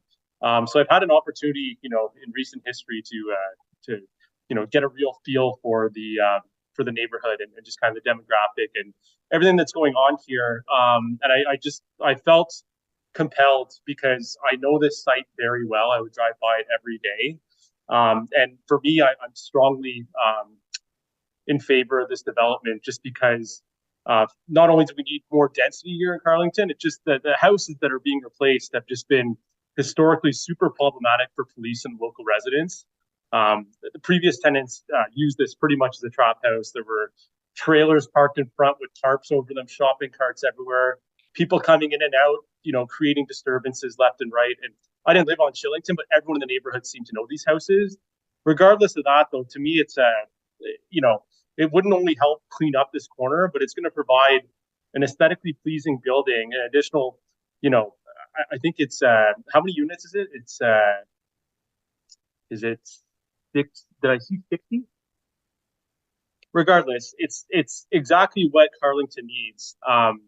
We need to attract young professionals. We need to attract families. We need to essentially do a lot because there are other developments coming in that are proposing some risks to the neighborhood. I know that there's the Shepherds of Good Hope. They're proposing, densifying that, and already just with opening it up as it is, it's creating a ton of issues at that intersection, and a lot. Basically, it's posed a safety risk for a lot of people on Merivale Road. I just would like to see that these types of housing developments, that the city looks at them favorably, not only for the tax base, the development fees, everything that these developers are risking to try and solve our problem of housing and adding more units. I just think it's a slam dunk, and I absolutely love to see it. And I thank the developer for choosing Carleton because I think that the neighborhood geographically has a ton to offer, and the neighborhoods everywhere I've lived is the people are awesome. So I thank the developer, and I hope the city council and the planning committee looks at this favorably, because I think it's fantastic. Chris, thank you very much. I don't see any questions from members. So are there any questions of staff by members? Councillor Brockington. Thank you, Chair. I do want to just follow up on one matter that Mr. Taylor raised, and even the first delegate, and a written submission from the Community Association, who Carlington Community Association is on the record in support. But the issue that they raised as well was about tree retention, some of the trees on these 4 properties. And can staff just inform the committee to what length we are pursuing tree retention, and then for trees that have to come down, the plan for tree replacement? Thank you. Thank you, Chair. With this one, there was a couple pieces to the properties that caused some of the trees to need to be removed due to some of them being central to the 4 properties that exist. So with those trees, and then there were a number of trees that were identified that were straddling the property boundary between this site and Alexander Park as well, which were identified as poor quality invasive species trees that were entangled with the fence through that site as well. So looking at the site as what trees needed to be removed for the development, we looked at where the trees could go, new trees could go on the site. So we're looking at larger tree species along the northern side of the property next to the Alexander Community Center. We're looking at how we can retain trees along the street frontage where they may come in interference with the future sidewalk.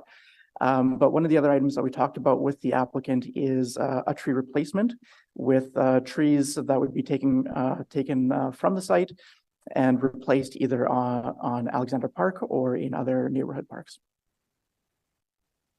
Excellent. Very good. Thank you. And I think we spoke about potentially Raven Park, so that's good to see.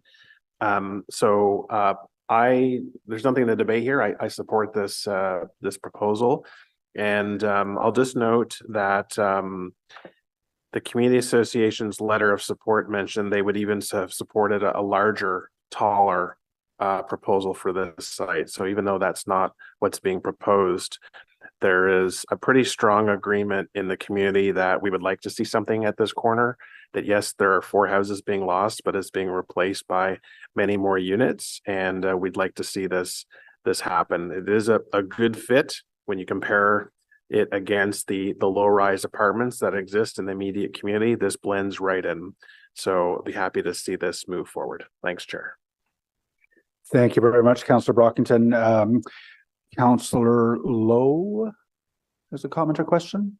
Yeah, so normally when we get public delegations that come out to speak against a development, they usually just say no, or they'll, I won't comment. So the land swap proposal, and I'm not trying to speak on behalf of the ward councillor here. I'm not trying to suggest anything. The land proposal is actually swap proposal is actually quite interesting. Is that something that we ever consider, and maybe not specific to this development, but in general, is that something we ever can consider for developments? Through your chair, thanks for that question. That comment, I believe, came to us initially through the public consultation, and it is something that we did look at. In this instance, the depth of the park would have made this property quite narrow in its development, and it would have also interfered with the size of the playing fields in the park. So we did bring it to the parks group to discuss what kind of options there would be for land swap in this case. And it was from that park's perspective that it didn't seem like it would really work for them, and so we didn't pursue it any further. Okay, no, thank you. It seems to fit with, like, if his community association supportive of Tall or closer to Maryville is actually, I think, even more ideal. But not my community, and I don't want to impose anything on anyone. So thanks for the comment. Thank you very much, Councillor Lowe. I don't see any other questions or comments. Councillor Kitts, did you want to ask for a voice vote on this one? Is this item carried? Carried. Thank you very much. Making my way on through here. So the next item is item 416, the Ontario Land Tribunal Settlement, 1047 Richmond Road. We haven't talked much about exactly what the process is going to be here. Good morning. And I'm going to ask Mr. Mark maybe to, we have to formally add it to the agenda. Councillor Gower. Yeah, whereas the report titled Ontario Land Tribunal Settlement 1047 Richmond Road, Règlement du Tribunal ontarien d'aménagement du territoire, was not originally listed on the agenda and was subsequently published with the revised agenda on Friday, November 10th, 2023. Therefore, be it resolved that the Planning and Housing Committee approve this item to be formally added to the agenda pursuant to subsection 89.3 of the procedure bylaw, being bylaw 2022-410, to allow for the consideration at this meeting. Is adding it to the agenda carried? Thank you. So this is not a development application. We're going to be discussing a potential legal settlement for a matter that is currently before the tribunal. It's not my intention to give the other party, the applicant, an opportunity to address, except for maybe a brief comment in a little bit. But what I would ask first is that Mr. Mark give us an overview of what it is that we're being asked to consider today. There is a public delegation on the matter, and then we'll proceed into debate. So, Mr. Mark, why are we here? Mr. Chair, there's a hearing scheduled for the week of December the 4th with respect to this application. This was refused. Well, an application was refused by committee and council earlier. And the reason I changed from this to an is that what is proposed has substantially changed from what was before council at the time of the refusal. It's gone through several iterations. One was recently received in October. It has substantively changed, and Ms. Hamlin and Ms. Stern, who I believe has a presentation, can speak to the planning characteristics of this better than I, but it has so significantly changed that staff have come back to you seeking that committee and council endorse the proposal. The applicant has also, aside from the pure planning merits of what they proposed, has agreed to 15 affordable units for 15 years in each tower. And with that, I'll turn it over to Ms. Hamlin and Ms. Stern. Chair, I'm before you today, but Lisa is online, and Lisa will give a short presentation, and then we can take any questions. Thank you. I have a very quick presentation about the process that this went through, as well as the revised proposal. So just to give a little bit of context, this is the site location. It's at 1047 Richmond Road. It's located right at the corner of Richmond Road and New Orchard. And it is directly across from the future New Orchard LRT station, currently under construction, which is in the Byron linear path shown in purple. Next slide, please.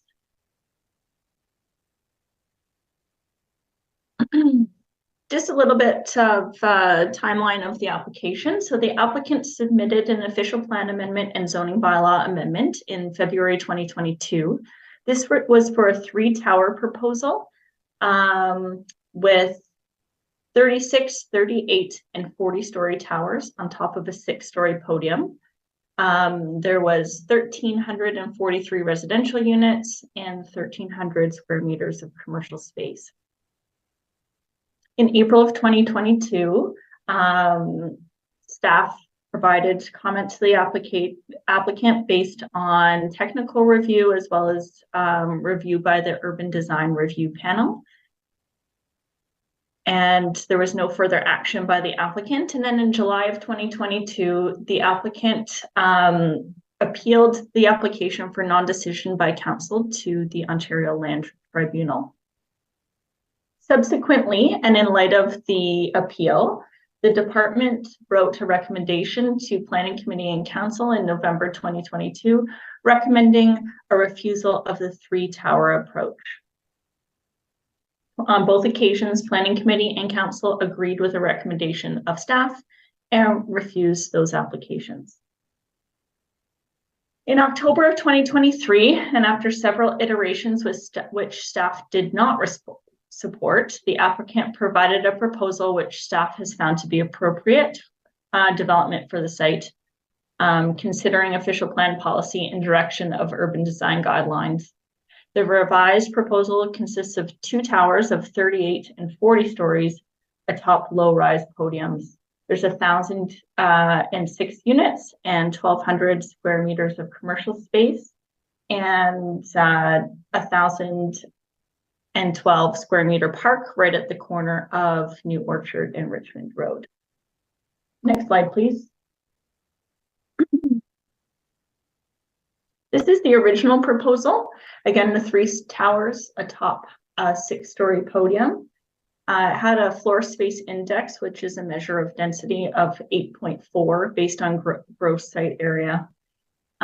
Based on this proposal, again, staff made recommendation to Planning Committee and Council that the proposed development did not comply with the intent of the compatibility and design policies of the official plan, nor did the proposal satisfy the vision of the Sherburne New Orchard secondary plan with respect to increased density, setbacks, and impacts to the public realm.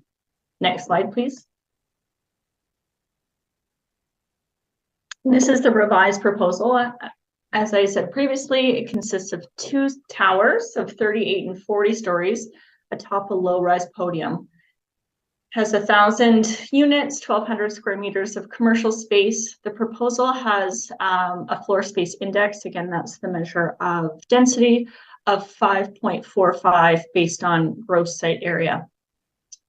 Park is provided at the corner of Richmond and New Orchard, as well as a 200 square meter publicly accessible private open space between the 2 towers. It's a little summary of the proposed changes between the 2 proposals. Removal of one of the 3 towers, which results in 2 towers of 38 and 40 stories. The 40-story tower is closest to the New Orchard LRT station. Reduction in tower floor plate from approximately 800 meters squared to 750 meters squared. Reduction in podium height from 6 stories to 3 stories.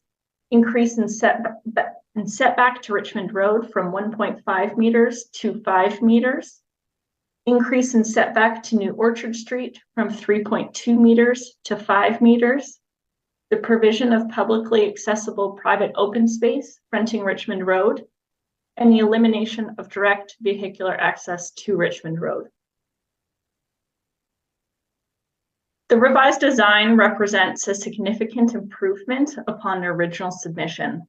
The elimination of 1 tower and lowering the podiums has greatly reduced shadowing impacts on the public realm and surrounding properties.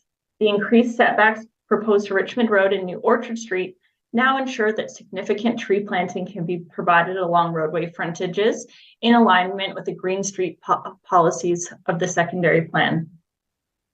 With the exception of tower heights, the proposal maintains the design expectations of the secondary plan and urban design guidelines for high-rise buildings. Whereas the secondary plan permits heights up to 20 stories on the site through a density through redistribution of permitted density, the applicant has proposed to increase density slightly and increase height, requiring amendment to the secondary plan. The site is located adjacent to the New Orchard LRT station. The official plan and secondary plan prioritize tallest buildings and highest densities on sites closest to rapid transit.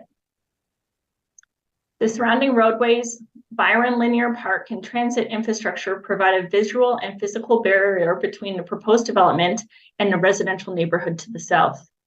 Given the site's location in this unique secondary planning area and physical context, staff are in the opinion that the proposed increase in height is appropriate at this location.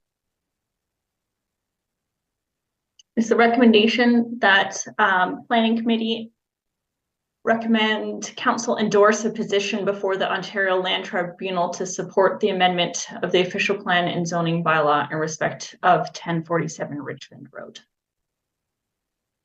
Thank you.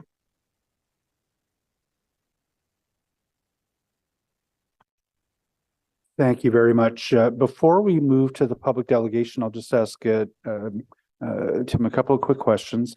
So this is not a development application. This built form, which we're contemplating currently, is a settlement, if I may put it that way, that if we were to adopt the tribunal hearing would not move forward.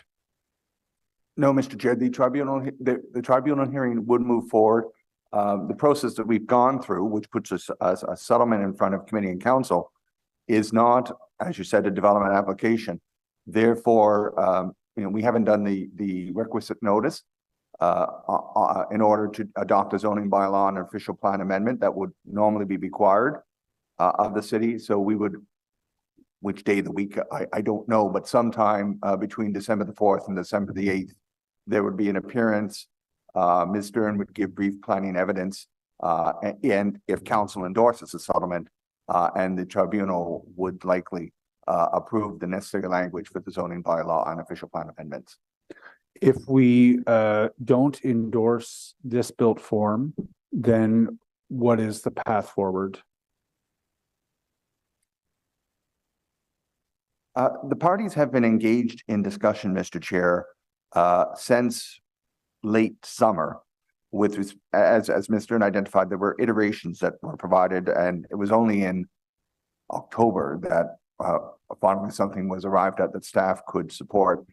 And the reason I give that background is that normally witness statements and other relevant documentation would be exchanged well in advance of where we are today, with only some 3 weeks left until the hearing. I think if council doesn't endorse it, I would have to request an adjournment of a hearing, and the other side either might consent or oppose. But then we'd be having a hearing later on, and given that staff support this settlement, I would have to retain an outside planner in order to seek to oppose it, if that is the position that council takes. Okay. Thank you. I may have some more questions for you after the public delegation, but we do have a public delegation, Mr. Ian McCallum. He's online.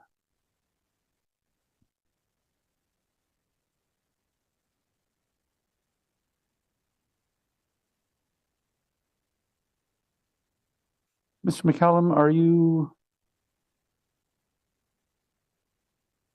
Oh, I was muted. Am I connected now? Hi, Mr. McCallum. There we go. Look at that. We can hear and see you. We're in your hands. You have 5 minutes to address the committee when you're prepared. It's a pleasure to be able to speak to council and be beamed into that room. Having lost too much time sitting in the cheap seats in the back for half my life. I did, and I completely understand the predicament that this file has created. It's truly unfortunate that the pressure of the pending tribunal meeting in December forces us into a position where a bad option is put forward and should be accepted because the consequences of the worst version is looming overhead. And, you know, Roosevelt said, sunlight is the best disinfectant. This is a settlement created by lawyers with planners and closed rooms with no reflection or input from the community. The file that has been presented to this committee is thin. It does not represent the depth of a file that normally would be before within an application process. I've had the misfortune or good fortune of following this bouncing file for over 34 months, and of course was on a tribunal call with council almost a year ago. So our community has been focused on this file for some time. It represents the first challenge to the Cleary New Orchard secondary plan, now known as the Sherburne New Orchard secondary plan. And it's an important test of that document. And unfortunately, the height gets blown up again. And it really feels we're in an analogous situation to where Richmond Road was with some years ago with former councillor Sean Little, who really took it on the noggin for allowing so much development along Richmond Road in West Wellington near Island Park. And we're almost in that situation now. In my submission, I included an annotated map of the secondary study updated to reflect all the development that's already occurred to date and reflecting the fact that the secondary study worked.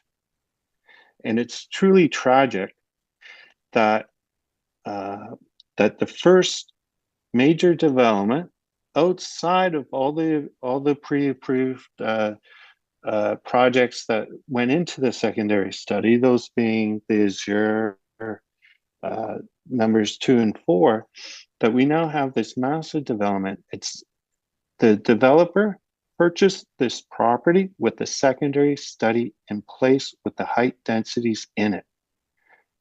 And the previous owner never improved his lands.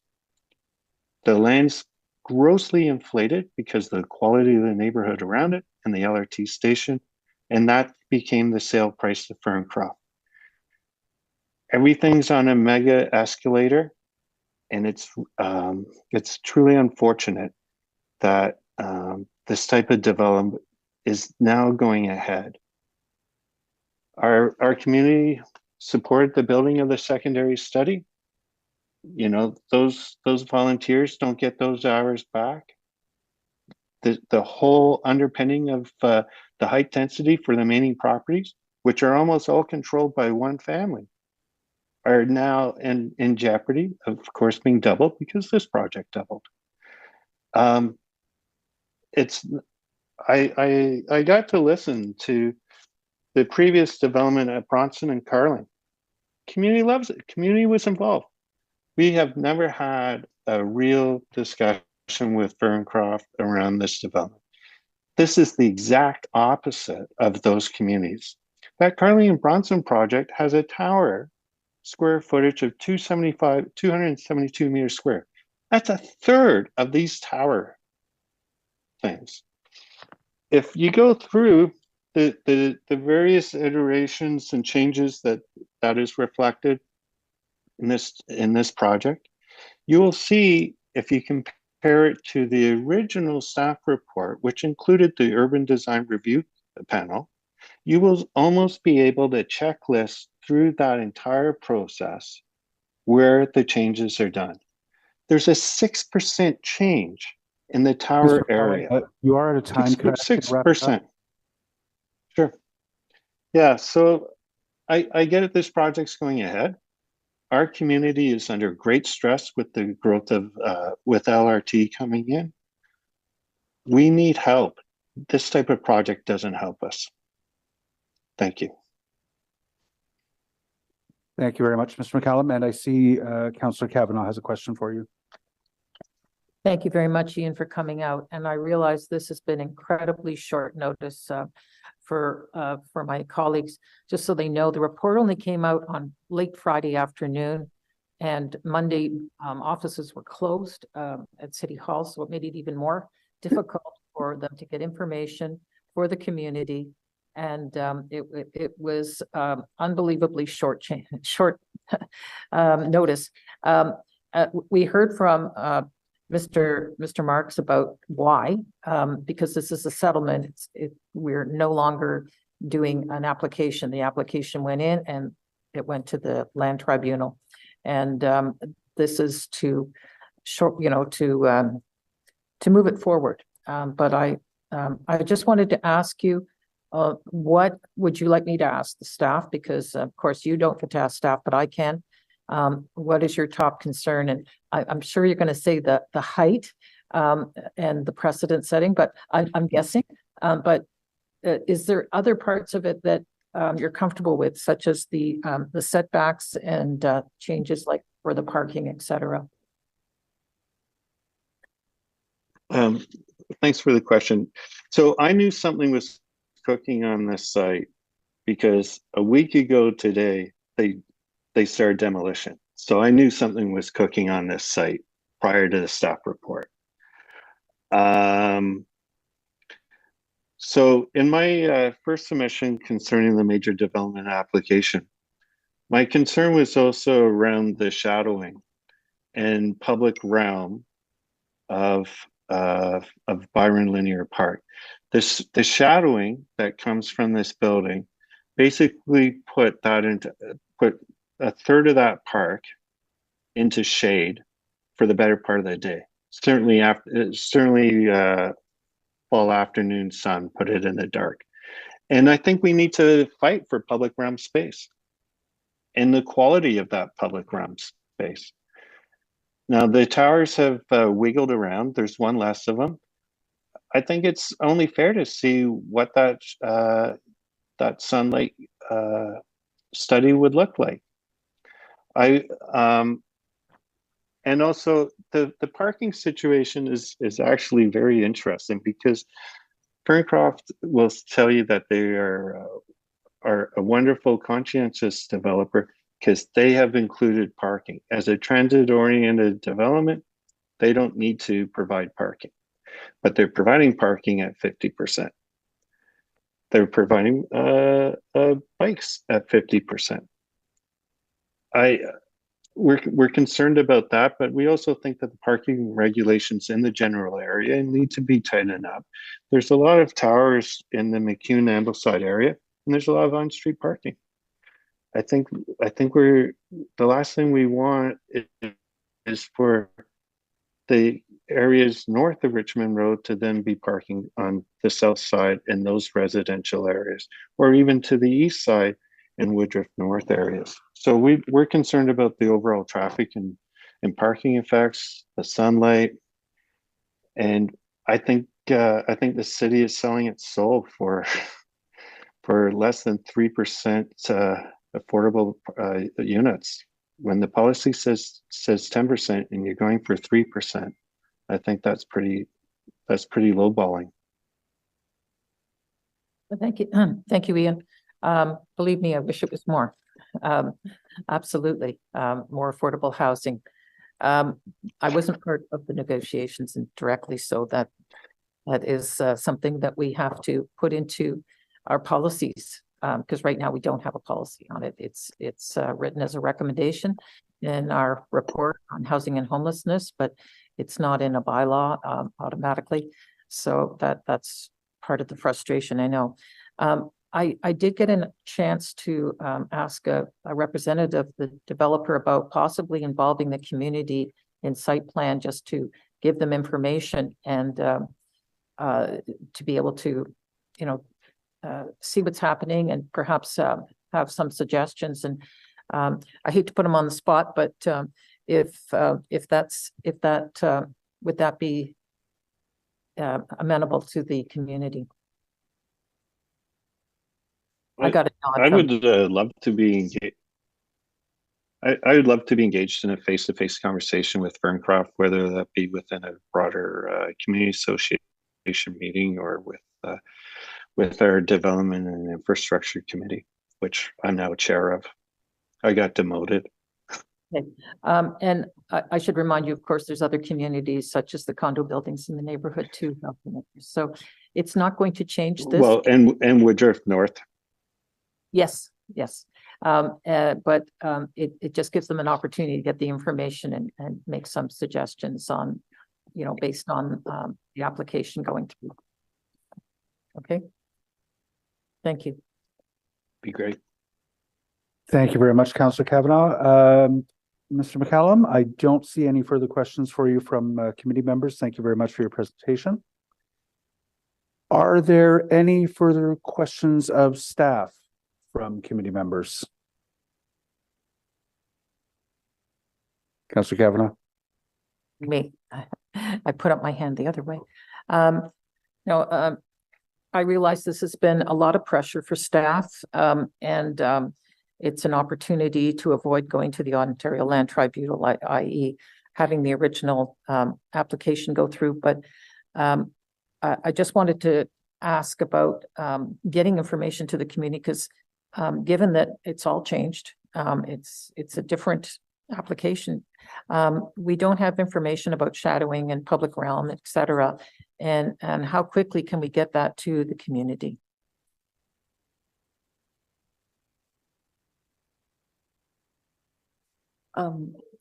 Chair, we could post the plans to the DevApp site. That's not the usual way, or we could make them available to the councillor to put in a newsletter.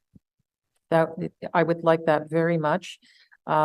Again, this has been extremely hard on the communities, finding out on a Friday afternoon for something that's coming the following Wednesday when there's a Monday holiday. It's very unusual, and we all understand why, but we just have to emphasize that this is very difficult on the community, and so having information is very important to them. Thank you.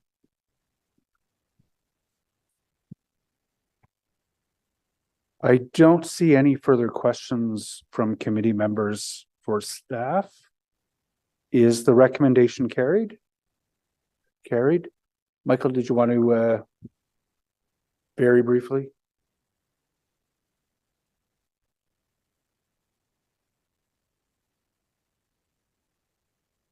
Sorry, Mike, just out loud, quick comment. I think you wanted to thank legal staff on this one. No, all I was going to say, Chair, is that I learned long ago as a baby lawyer that the best kind of settlement is when either both parties leave equally happy or both parties leave equally unhappy.